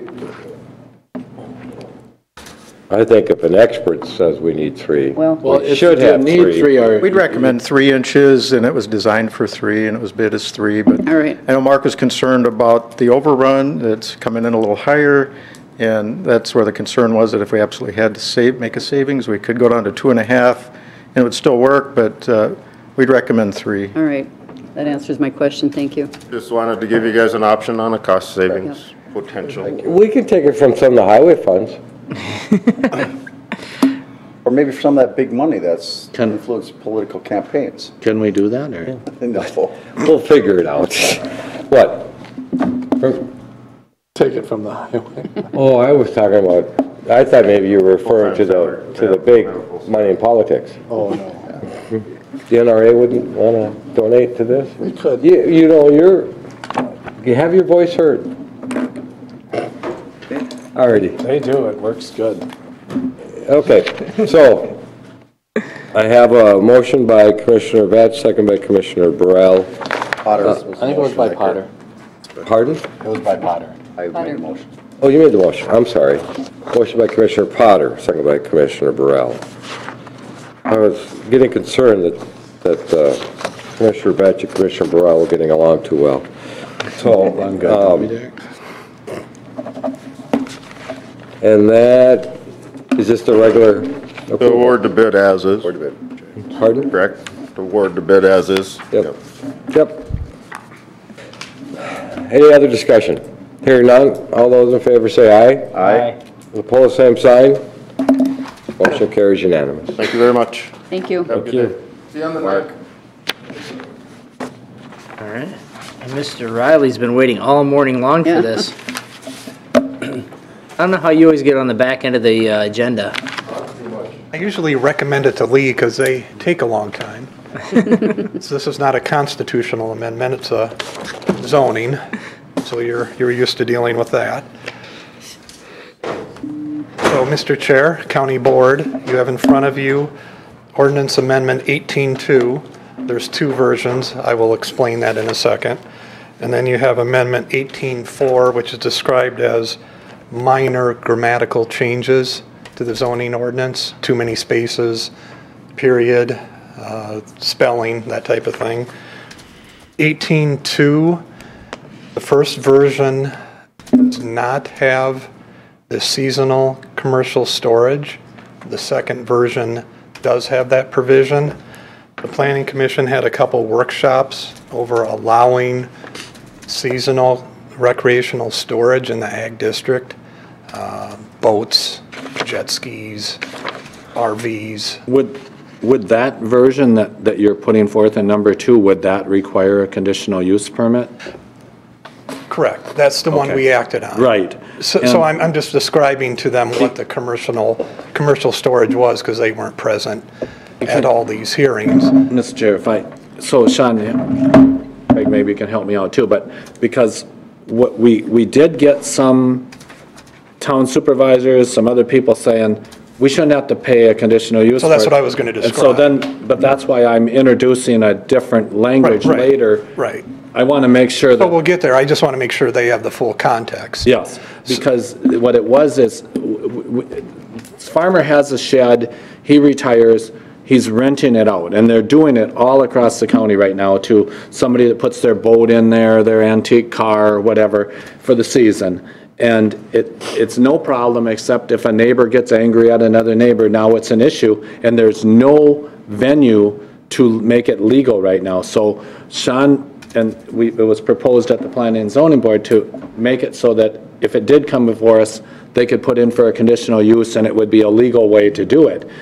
We had some backlash, tell me if I'm wrong on this, because why should I have to pay $400? It should just be authorized use. So that's what my thing that's coming up later would do. It would just say, it would just make it an authorized use in ag. So, Mr. Chair, County Board, that was one of the things that came up. The Planning Commission also had concerns on, did they fully understand what building code requirements were? We took testimony from one of the townships at the first meeting, and one member was concerned after listening to the testimony.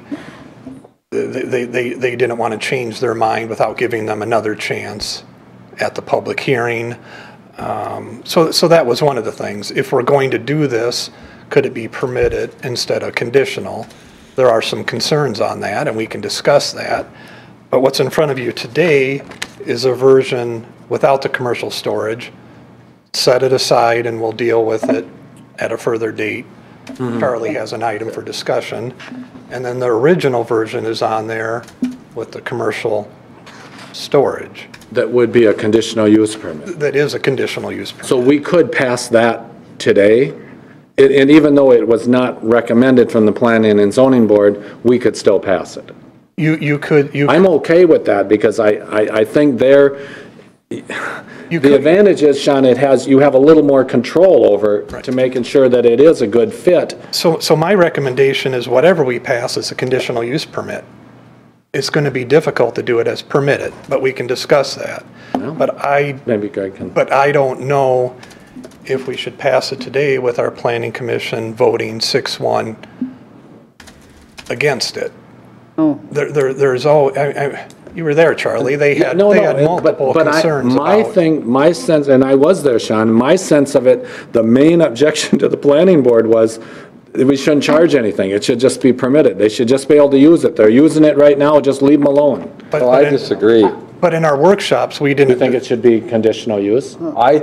It might not be 400, but I think we need to have a method, because if somebody's doing something illegal and it's obstructing for other purposes, I think we need to have a way to be able to say, no, you can no longer be doing this. Yeah.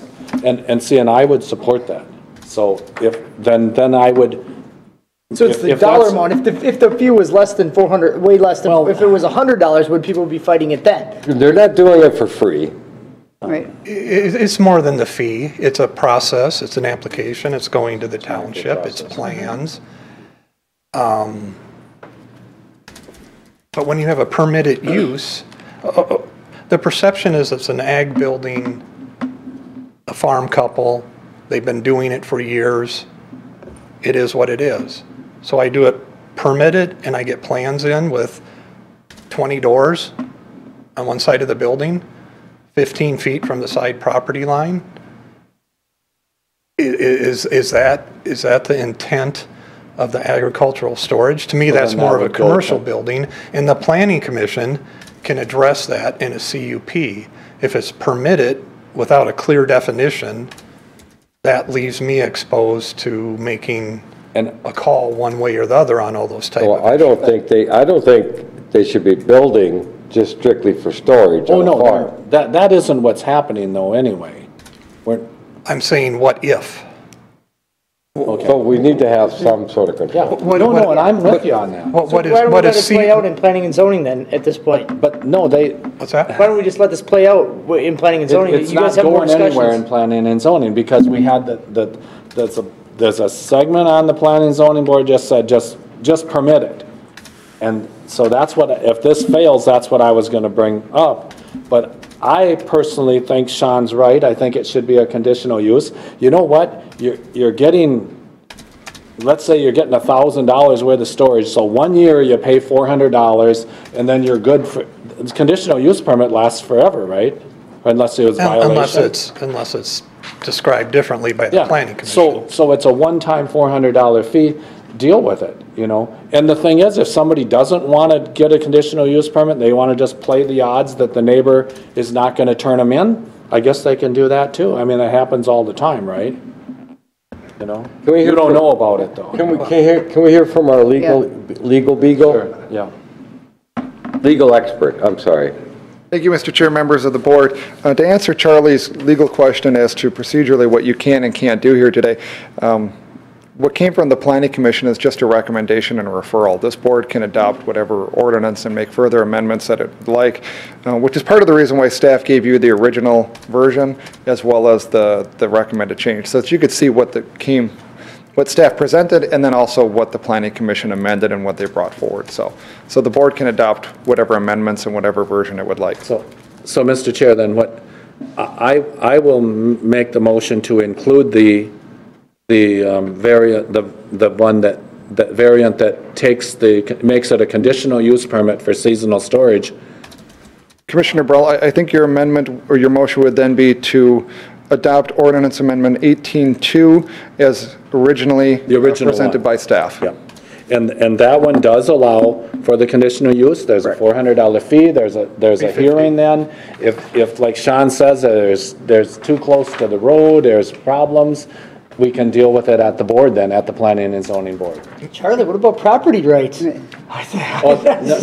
I mean, I would, Mark and Derek, I would support the one where you just leave the farmers alone and let them rent out the shed, and Commissioner Potter said, well, maybe we should limit the size. I'm okay with that a little bit. But this really deals with it in where the county has the most control over it to make sure that it's not a troublesome thing down the road. So, Mr. Chair, Planning Commission, Stacy was nice enough to remind me it's $350 for the fee. $350. And any business that gets a use, whatever the zoning, needs a conditional use permit and pays that fee. Well, so we're not picking these people out and saying, you need a CUP and you need to pay this. So one of three things can happen. We leave it as is. Technically, it's not an allowed use. And what happens. We adopt it as a conditional use, or we figure out a way to adopt it as a permitted use. I'm concerned we won't figure out a viable way to do it as a permitted use. I'd rather see them get some option. I mean, $350 if you're only paying it one time. I mean, if you're going to do it for over 6 years, I mean, $350 is a very small amount of money over 6 years. That's what I tried to argue before too. I said and I will let Charlie continue that argument with the other 6 members. I'm going to lose it. Well, Mr. Chair, Sean? But go ahead, Chris, I'm sorry. So we would be passing the 18-2, all of the areas of the 18-2? Everything's the same except for the commercial storage definition and the allowance of it as a CUP in the ag district. The other things are reducing some of the rear yard setbacks in the zoning districts. Those were no problem. Right, but it's just not that item, so there's other amendments in there. So, Mr. Chair, I will make that motion, though, to pass ordinance amendment number 18-2, where it would be a conditional use for the ag storage. As originally presented by As originally presented. And I'll second that. Motion by Commissioner Burrell, second by Commissioner Vetch. You have lunch together pretty soon, huh? Is there any discussion? He brought me rolls. I do. I have one. As originally presented, you guys are fine with that? Do you think it needs any tweaking or anything that we should wait and redo it? I don't, I'd like to make sure that it's exactly what you guys want. And I think we discussed it as a conditional use permit as much as we could. We'll find out during the process if it needs any tweaking. The Planning Commission probably can deal with most of those things as conditions. If not, we'll have to amend it. Mr. Chair. Commissioner Potter. Thank you, Mr. Chair. Sean, yeah, I appreciate the work doing this because we got to have some kind of alternative for them. The seasonal part is important to me because if they start doing this for a year-round mini storage type storage, then that should be in an industrial park, not in an ag zone. So if these seasonal storage, no problem with, because, you know, if they're using it in the summer for hay or whatever the heck the case may be, and they use it in the winter for storage, I think that's reasonable. It's just if we don't do something, then you're gonna have the people exploit it. They're gonna put up the building, and all of a sudden, the next day, you're gonna come by, and there's gonna be like 8 doors along the end there, and they're gonna be all divided out. And then they're not gonna be paying what commercial property have to pay for mini storages with all the requirements that go along with that, building codes and everything else. Storage. So that scenario would likely violate their CUP, and then we'd have to deal with it at that stage. Which is why I don't like the idea of having it as a permitted use. I'd like to have some control. I agree with you. It'd be hard to police it then. I get a complaint they're using it in July. You know, what do I do with that then? With the CUP, it clearly spells it out. Can I get it in the newspaper that Charlie agreed with me, if you would, please? No, you agree with Charlie. It can be a Well, he headline agreed too. with me. Commissioner Dahlweiden and Commissioner Burrell see eye to eye. Oh, I can see the headline. Headline. 15th, 2018. It's not the onion. He's joking because I agree with you more often than you. All righty. Is there any other discussion? Are we able to deal with the item of consideration at the same time, Charlie, that? Then I'll just drop that. We'll deal with that on the agenda. Yeah, Yes, right. We'll deal with that. All right. Any other discussion? Hearing none, all those in favor say aye. Aye. Opposed, same sign. Motion carries unanimous. Thank you. No, We have thank you. 18-4 too, right? Or is that both? We did both. 18-4. And I'll make a motion to adopt the grammatical items for 18-4 ordinance amendment. I'll second that. Okay, whatever. Motion by Commissioner Vett, second by Commissioner Houston.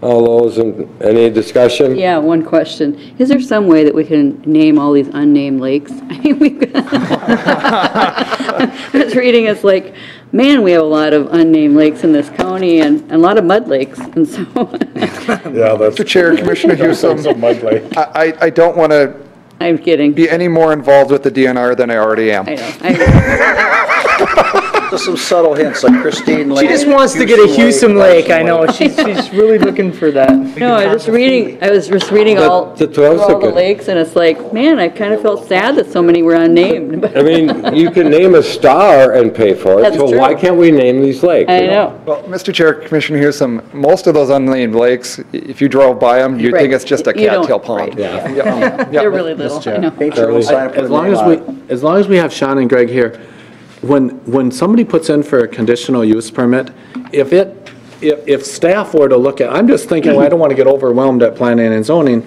but if staff looked at this and said, there is no concerns here from staff at all, could a conditional use permit be granted by staff, or does it always have to come to the board? No, it needs to come to the planning commission. It does, okay. I was hoping that there would be a way that, you know, if it's a slam dunk thing, that you could just. You started it. Hey, my goal is to get you guys to stay till 2, right? Is that what you wanted, Charlie?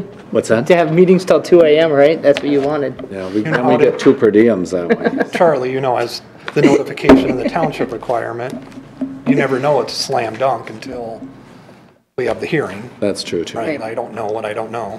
Right, Okay. yep. Sounds good. Thank you, Sean, Thank you. appreciate it. Thank you, Greg, for your work, too. Pass 18-4? Did you vote on it? You can vote Oh, on we it. gotta do the vote on I don't think we did. 18-4. Not 4, we didn't. All right, no, I was waiting, other discussions. Anybody else have anything? Hearing any, all those in favor? Aye. Aye. Opposed, same sign. Motion carries unanimous. For your grammatical error repairs.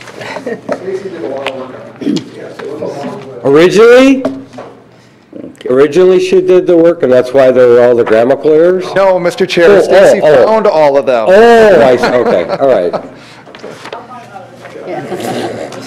Thanks, Stacy. Wow, now we cleared out the room. Except for the next one, we get the big dog. All right, building committee, items for consideration. Charlie?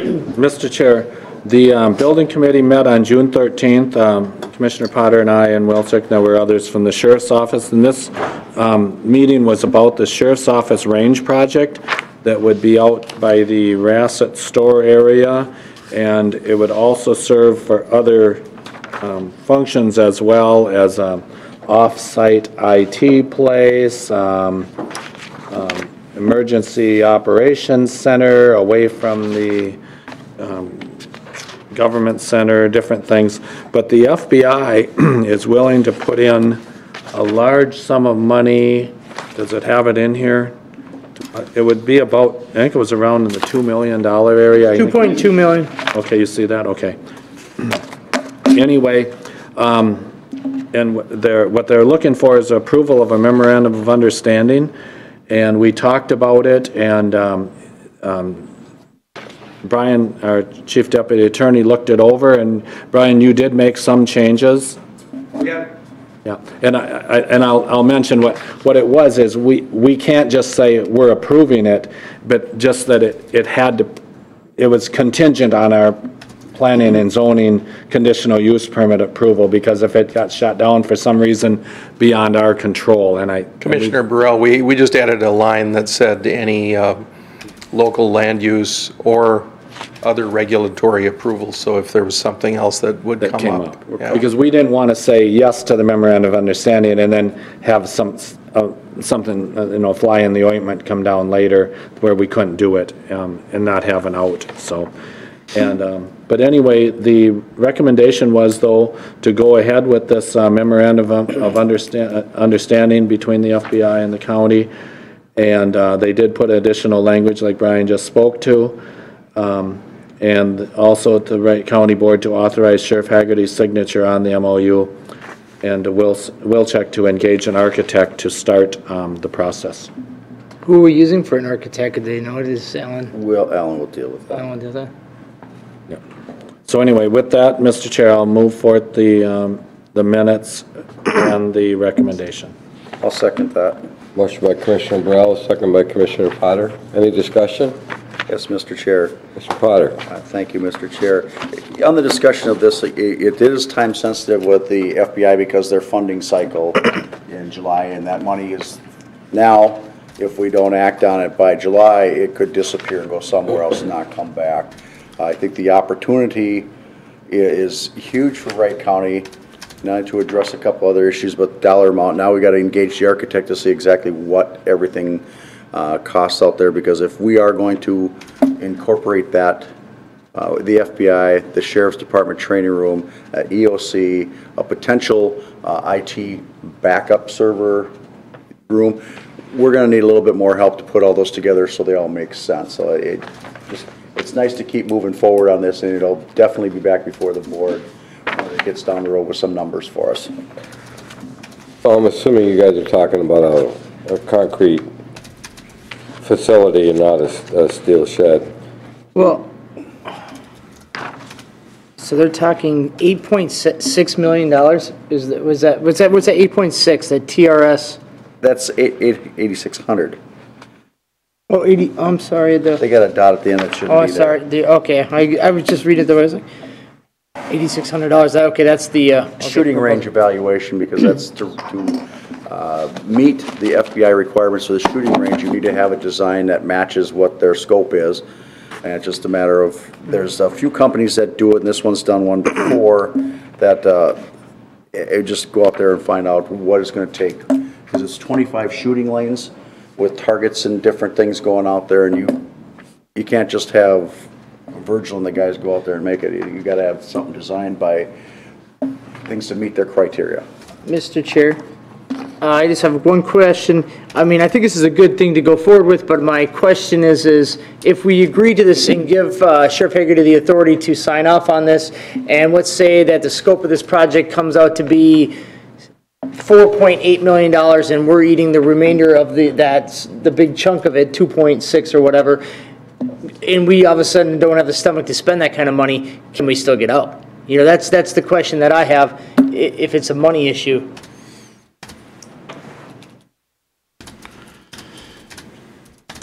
Mr. Chair, Commissioner Vetch, my read of this memorandum of understanding is that the primary purpose is to indicate a willingness to move forward on our part so that the FBI can secure funding, whatever amount of funding they're putting in.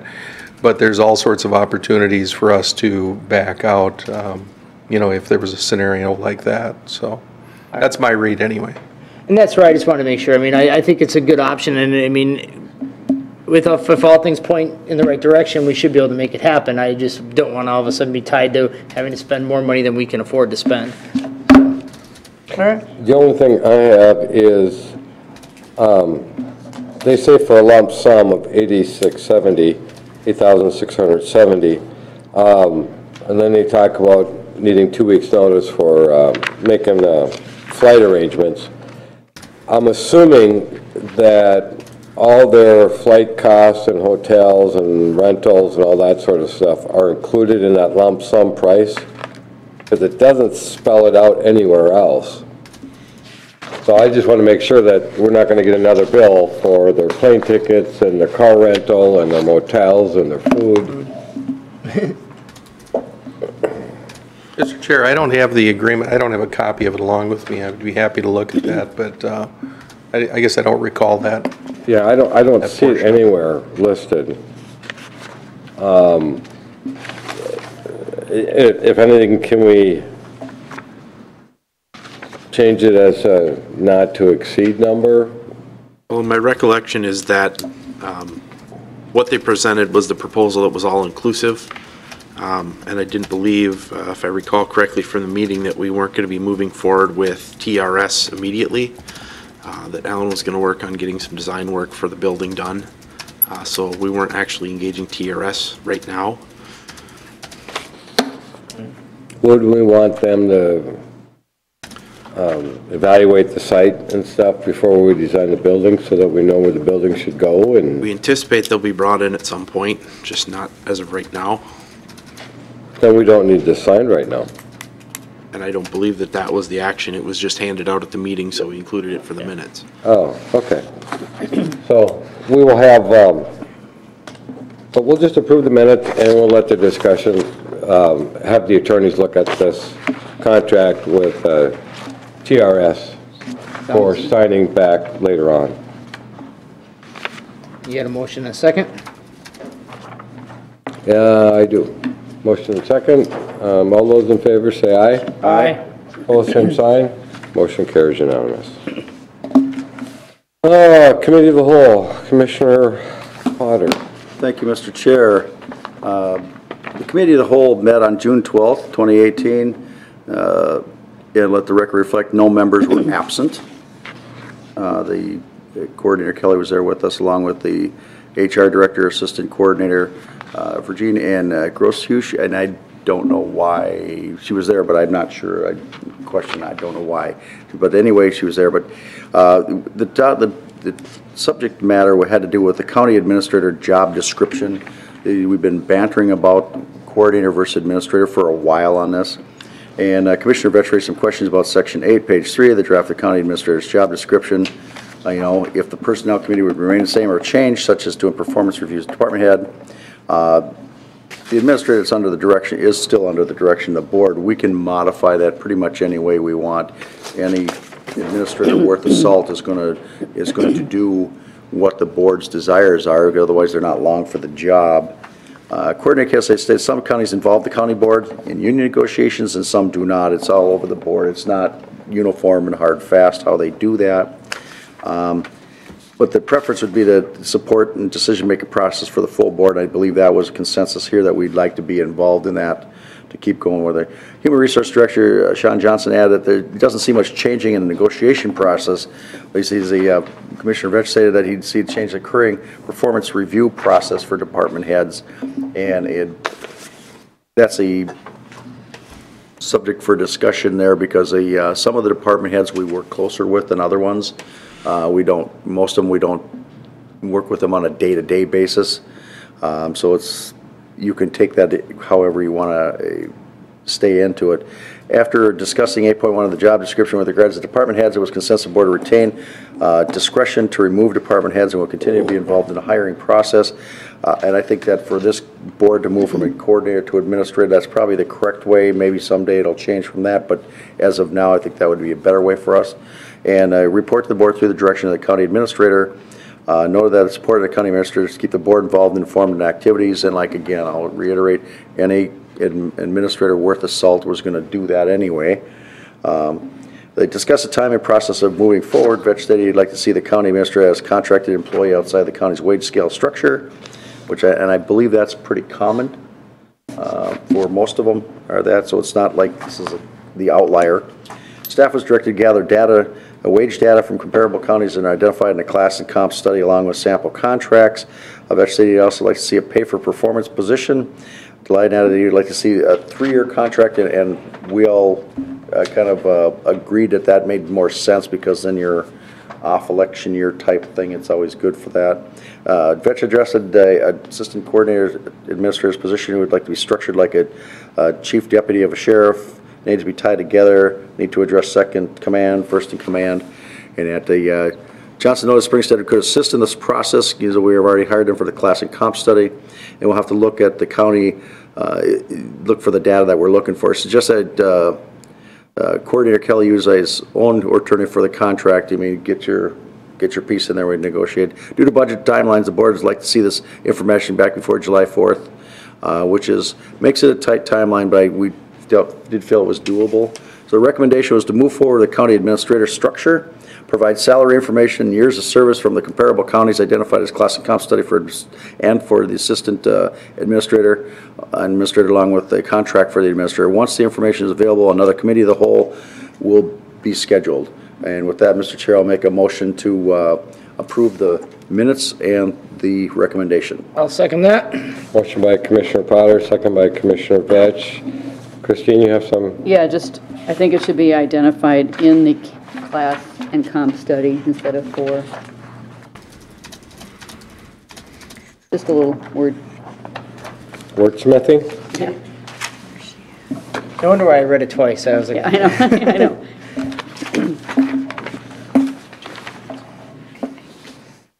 All right. Any other discussions? Hearing none, all those in favor say aye. Aye. Opposed, same sign. Motion carries unanimous. Personnel Committee, Commissioner Hewson. Thank you. The Personnel Employee Relations Committee met on June 13th, 2018. Members present, Hewson, Potter, in for Delyden, and Sean Johnson. And also Steve Job, Eric Halverson, Eric Stennis from Surveyor's Office. And the discussion was the GIS applicant's starting wage. And this is for a GIS specialist. They were encouraged because they had 18 applicants and 11 were offered interviews. 8 of them interviewed, but 5 of them were comfortable with start over. A few of the candidates of those requested a starting wage of $26.50 or more per hour for a starting wage. The salary range for the specialist is $19.44 to $27.22 per hour. The selected candidate has a couple of years of experience working with private companies in the GIS field and also worked for another county as a GIS coordinator. The selected candidate lives in Wright County, is looking forward to working close to home. This particular candidate stood out among the other candidates, particularly with his years of experience. And Commissioner Potter said he's in favor of the request due to his experience and also that he wants to be here at Wright County, so he's not just looking to get some job experience to move on, but he wants to settle in here. And I also I commented that it becomes very costly going through the hiring process and training when people leave, especially if they don't have the experience coming in. And our Human Resources Director, Sean Johnson, stated that it's a challenge to find people to fill the GIS positions, and gaining a person with experience he'd be able to contribute immediately to the department. and also felt that the starting salary was reasonable to his skill sets. So Commissioner Potter and I both agreed that we felt this was reasonable, and our recommendation is to approve to hire the GIS specialist at $23.50 per hour. With that, Mr. Chair, I'll make a motion to approve the minutes and the recommendation. I'll second that. Motion by Commissioner Houston, second by Commissioner Potter.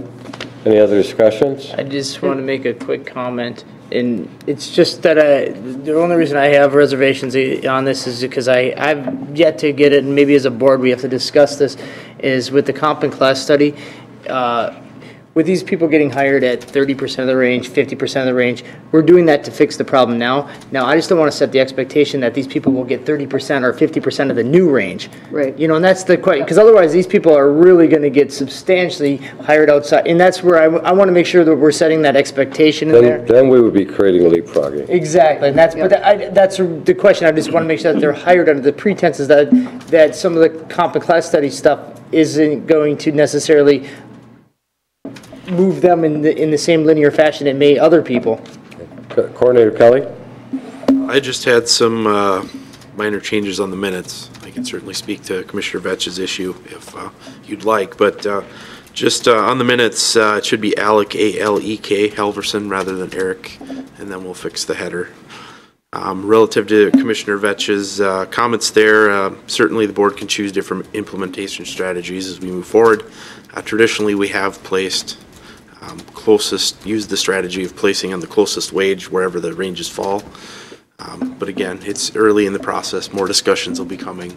So the options are available to you. But this is a key of where I want to say that we're making, placing expectations on this. That's the reason I want to make sure that, because we've made some people that we've hired at 60, 70% of the range, and these people, when it comes to the new ranges, would be, I mean, that just so you guys know what we're doing, and that's why I want to make sure we're looking at the big picture. Oh, I mean, hopefully they won't go with the new study. They won't be going backwards, but we're going to put them where they belong. But the question is too, is some of these are union positions, and we don't, if we hire them at certain above start, is this a union position, isn't it?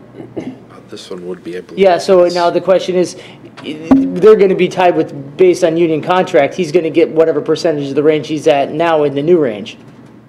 Not necessarily. Not necessarily? Okay, that's the question I have. It's kind of a legal question from that as to what we can and can't do as far as the union contract goes.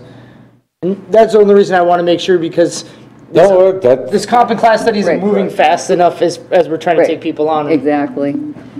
And one other little tweak in addition to Alec, and I should have caught that, others present, underneath others, it appears Kelly is written underneath there, so that can just be crossed off. So, with that, I spoke my piece. I at least want to make sure that we're at least thinking about that. So, and I want those people that are hired outside the range to know at least what our expectations are, so they're not expecting different. Yep. Yeah, hopefully that's being conveyed. Mr. Chair. Commissioner Potter. Thank you, Mr. Chair. I'm not going to let Charlie have all the fun arguing with Commissioner Vetch on this, but I'm going to remind the board that when Commissioner Vetch first got on here, he had made a big statement in this same chambers about we have to stop being a training county and we got to start being a retaining county. Okay, we got a class comp study, and we took this in consideration with leapfrogging and everything else, and of the group that was applied and interviewed, most especially in that field, being that's an up-and-coming field, most of those young ones, they're going to be grabbing the dollar, and you're paying a buck, and they're not tied to anything, they're not here, and that was consideration. And this particular person wasn't going at 90% of the wage scale. I believe that they're being reasonable in their request, knowing, I think they understood the whole thing and didn't want to create a problem in this. So we're going to get somebody that actually wants to stay here. And we want to, because the cost of rehiring and training is what it'll far exceed anything that this is going to do to us.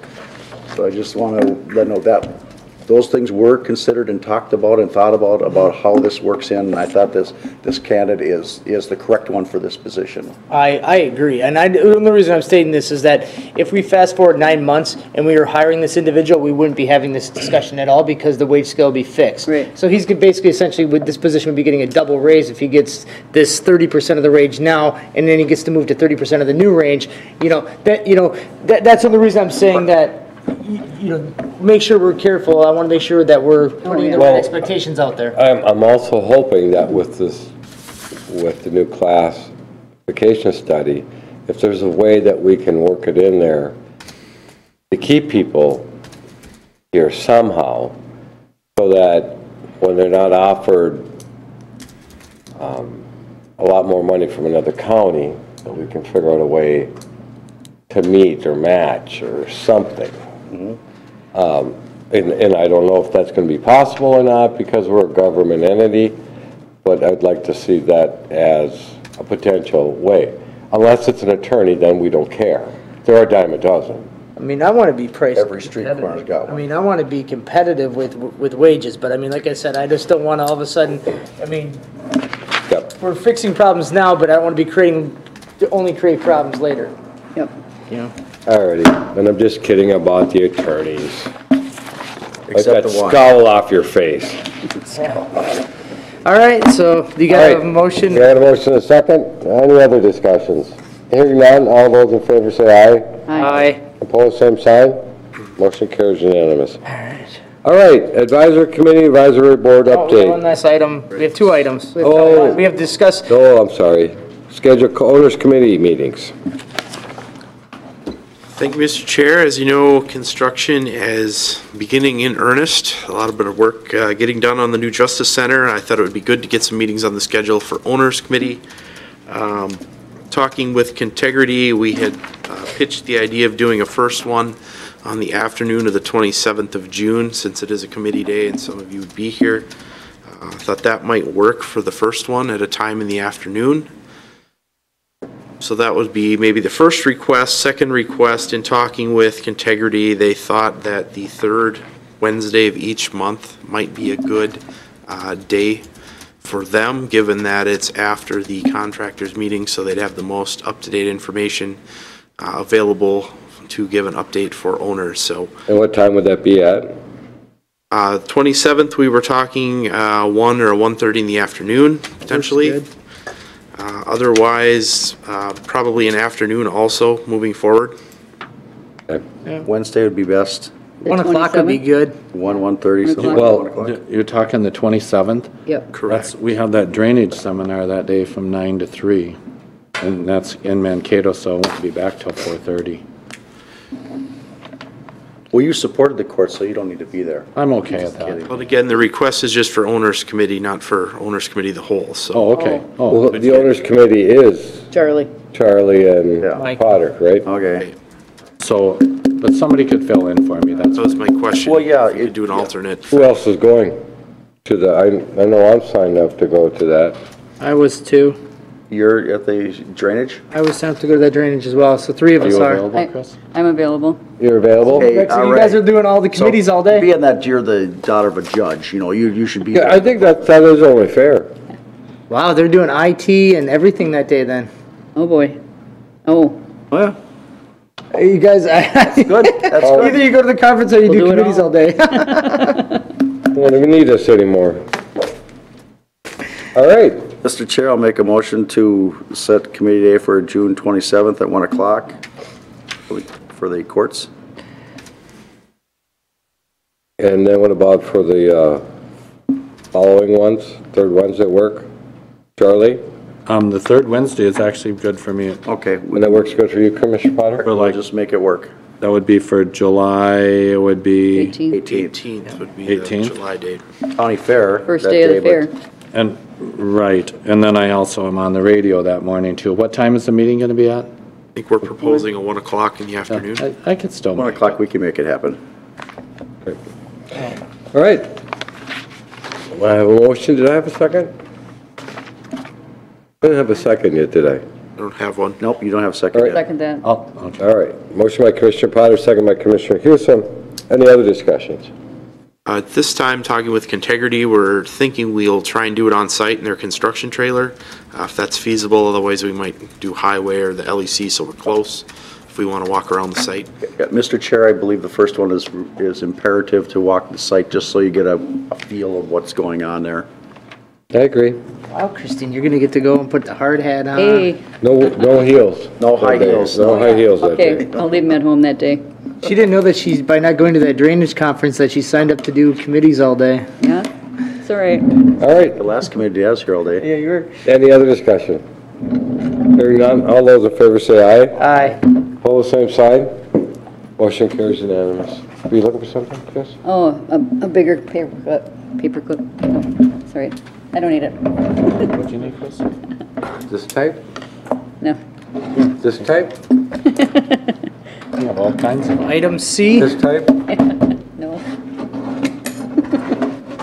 I'll add that to my fence. You guys. Type? All right, I think we've given Commissioner Hewson enough paper clips. Yes, thank you. Item C, discuss September 4th, county Just board meeting schedule. wanted to put this on the agenda, knowing it is the day after Labor Day. If the board still wanted to meet that day or wanted to hold off, I know that is a busy time of year. Mr. Chair, I kind of put this one in here talking to Lee. I myself, the way schools do it now, they have the first day of school, the parents go to school with the kids and they have, it's a big kind of get to meet the classroom and you have individual appointments with all your kids' teachers. I was looking to see if there's any interest by the board because I'm guessing a lot of county staff outside of myself would be in the same conflict that day, doing the same thing with their kids that I'm going to be doing. I just don't know if we let people know, I think we could probably divert a lot of the stuff that would need to be done on that county board meeting the week before or after. So then we'd only have 3 meetings in September. Actually, we'll probably have a lot of budget meetings in September, right? Or maybe not too many. We're hoping to address most of the budget meetings in August. I'd like to get them done all in August, which will make a busy schedule for the end. But typically, we do adopt our preliminary levy that second week of September, so it kind of depends on everybody's schedules. Last year, I know we had some challenges with the board and department head vacations, so. We could just have a light agenda, and if somebody needed to take off, just excuse, that. Board can have. I mean, I just the way if we want to look at it, for having the sake of having a meeting, just for having a meeting. I mean, if we can divert, I just look at it saves a lot of staff time for I agree. Commissioner Barrell, it's all about Commissioner Vetch, and I'll get with the program. I'm sorry. Okay, I support it. You're forgiven. Well, I would Is that say. the Democrat talking or the Republican talking? Which one was that? I would say at this point, why don't we just figure, we will only have 3 meetings in September. I think it's a little too early because as time comes on, something important could come up where we don't really have a choice, as we get closer to September. So I'd say at this point, we'll say that we're not going to have one, but if it happens, it happens.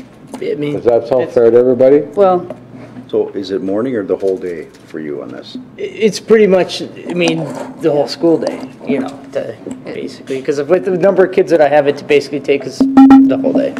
Because Derek's running for Father of the Year this year, so you gotta keep that in mind. Commissioner Houston? I would just say that as we get to wait to cancel it until we get into August, and we could cancel the meeting at that point, but we may want to keep it, and if you needed to be gone that day.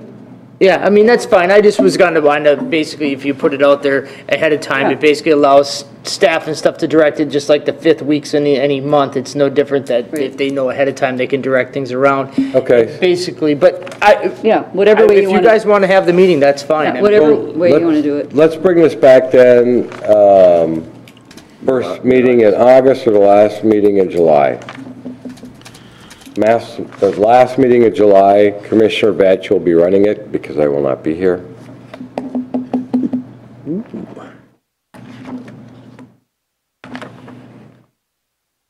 So then he could railroad it in if he wanted. Hey, trying to save county money by not having a meeting, right? I agree. Okay. And, Mr. Chair, the next item I would just remove it. It was irrelevant now that we passed the 18-2, correct? Just, just table it, remove Table it. it for whatever. future discussion. Okay, we don't even need a motion, do we? No, just. Yeah. Okay, Make a motion to table it. Second. okay. I didn't make that motion. I'll make I can't make that motion. I'll make a motion. Motion by Commissioner Burrell, second by Commissioner Potter. Any other discussions? Hearing none, all those in favor say aye. Aye. Opposed, same sign. All right. I'm Susan, you still expecting with us? everybody to keep it under 2 minutes each for any advisory committees, advisory board updates. So only your high priority items, or I will cut you off. Ready? Go. Coordinator Kelly, you have anything? Yes, sir. Just an FYI to the board, we did receive some correspondence back from BKV on their proposal. Expect an item next week to schedule a committee of the whole to discuss with them, probably in the first 2 weeks of July, just given where the timing's falling. Was at the City of Buffalo meeting last night, just to make sure our annexation into the city went well for our Justice Center. Not controversial at all, went very smoothly. And then I did participate in the Soil and Water Tour for the second year in a row. I thought it was a great tour. Yeah. Nice to get out and meet some of our residents and see some of the practices that are being put in place, so. Yeah, I wish all I I could have have. made it. Coordinator Kelly brought the muscle with him to the Buffalo meeting last night. Chances were not taken. He didn't even have to talk. Right. Mr. Burrell?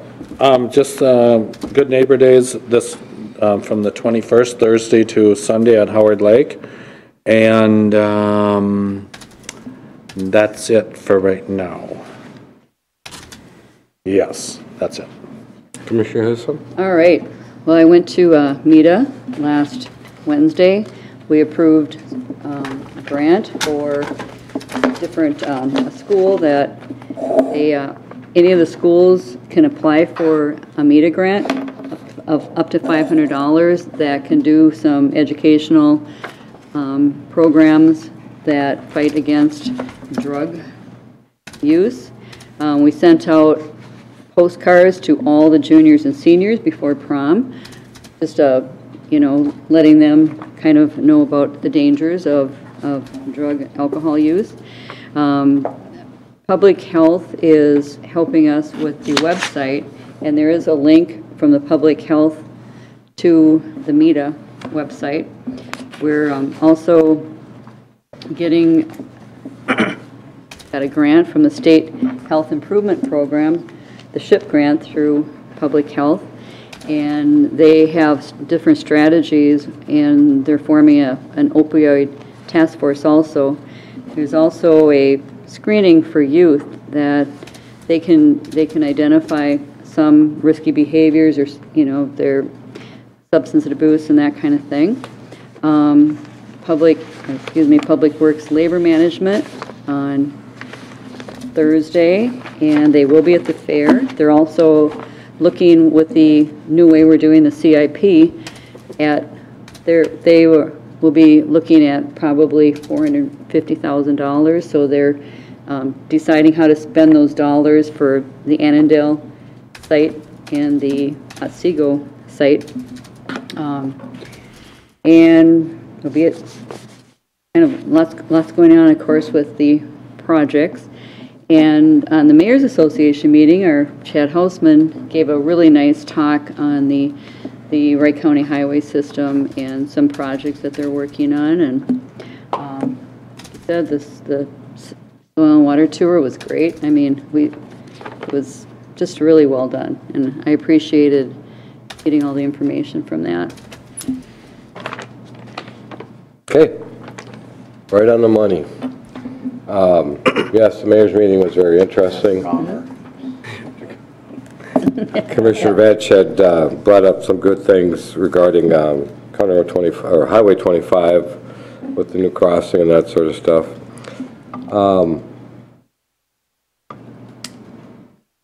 I apologize for not making it to the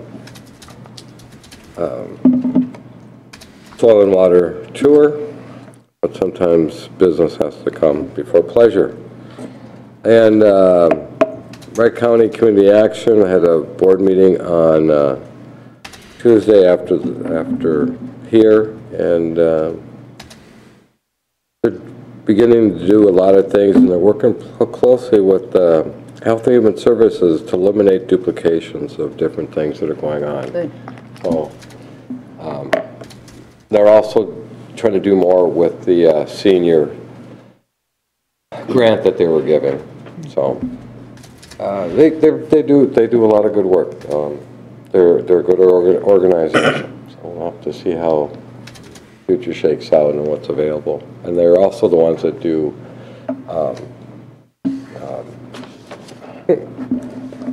Charlie, what is it they do? Central Minnesota Council on Aging. No. Wright County Community Action. Yeah, what about it though? What did they take care of? I mean, what's their biggest program? Oh, the Head Start. Head Start program, thank you. I don't know why I can't think of that. Just because I don't have the little kids anymore. You should have had the Head Start when you were in school.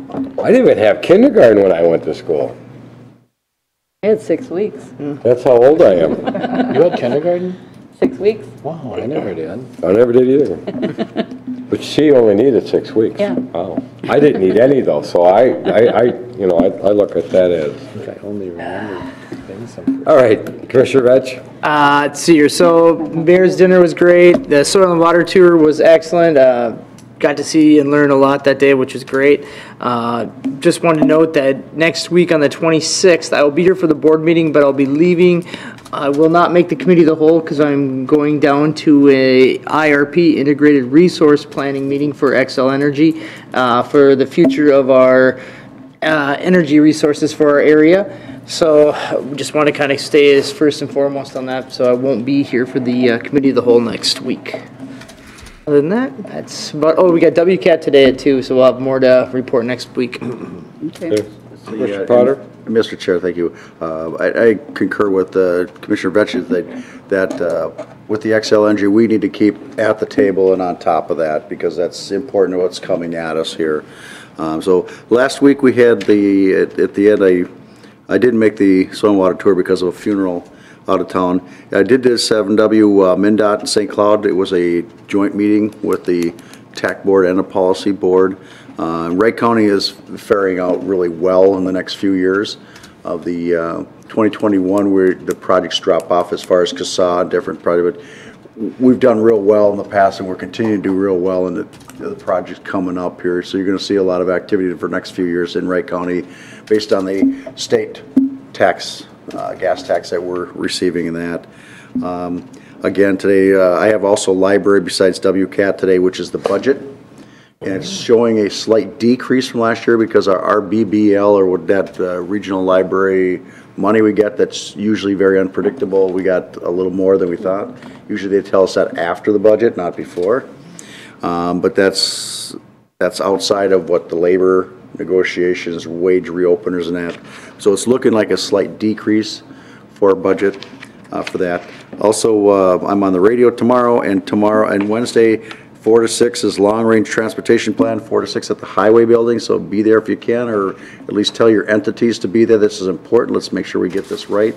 Tell your cities this is important for them to be at. Also, the AMC has a business partners reception from 5 to 6:30 at the AMC building, St. Paul, Thursday the 21st, if you should happen to be in the neighborhood. And that's all I have, Mr. Chair. All right. Also, coming up this weekend, something very important at State Fairgrounds, back to the 50s. Oh. Critical. Unfortunately, I'm not going to be able to make it. How could Mark miss that? And then Board of Equalization last night. Shout out to the assessor's office for a great job that they did. We can't make everybody happy, but they did a great job working with as many homeowners as possible. I know they had a number of people that had concerns and they were able to work through them. I understand Minneapolis had had a tremendous, incredible amount of concerns with assessments or valuations. So it was interesting. Yeah. But it was good.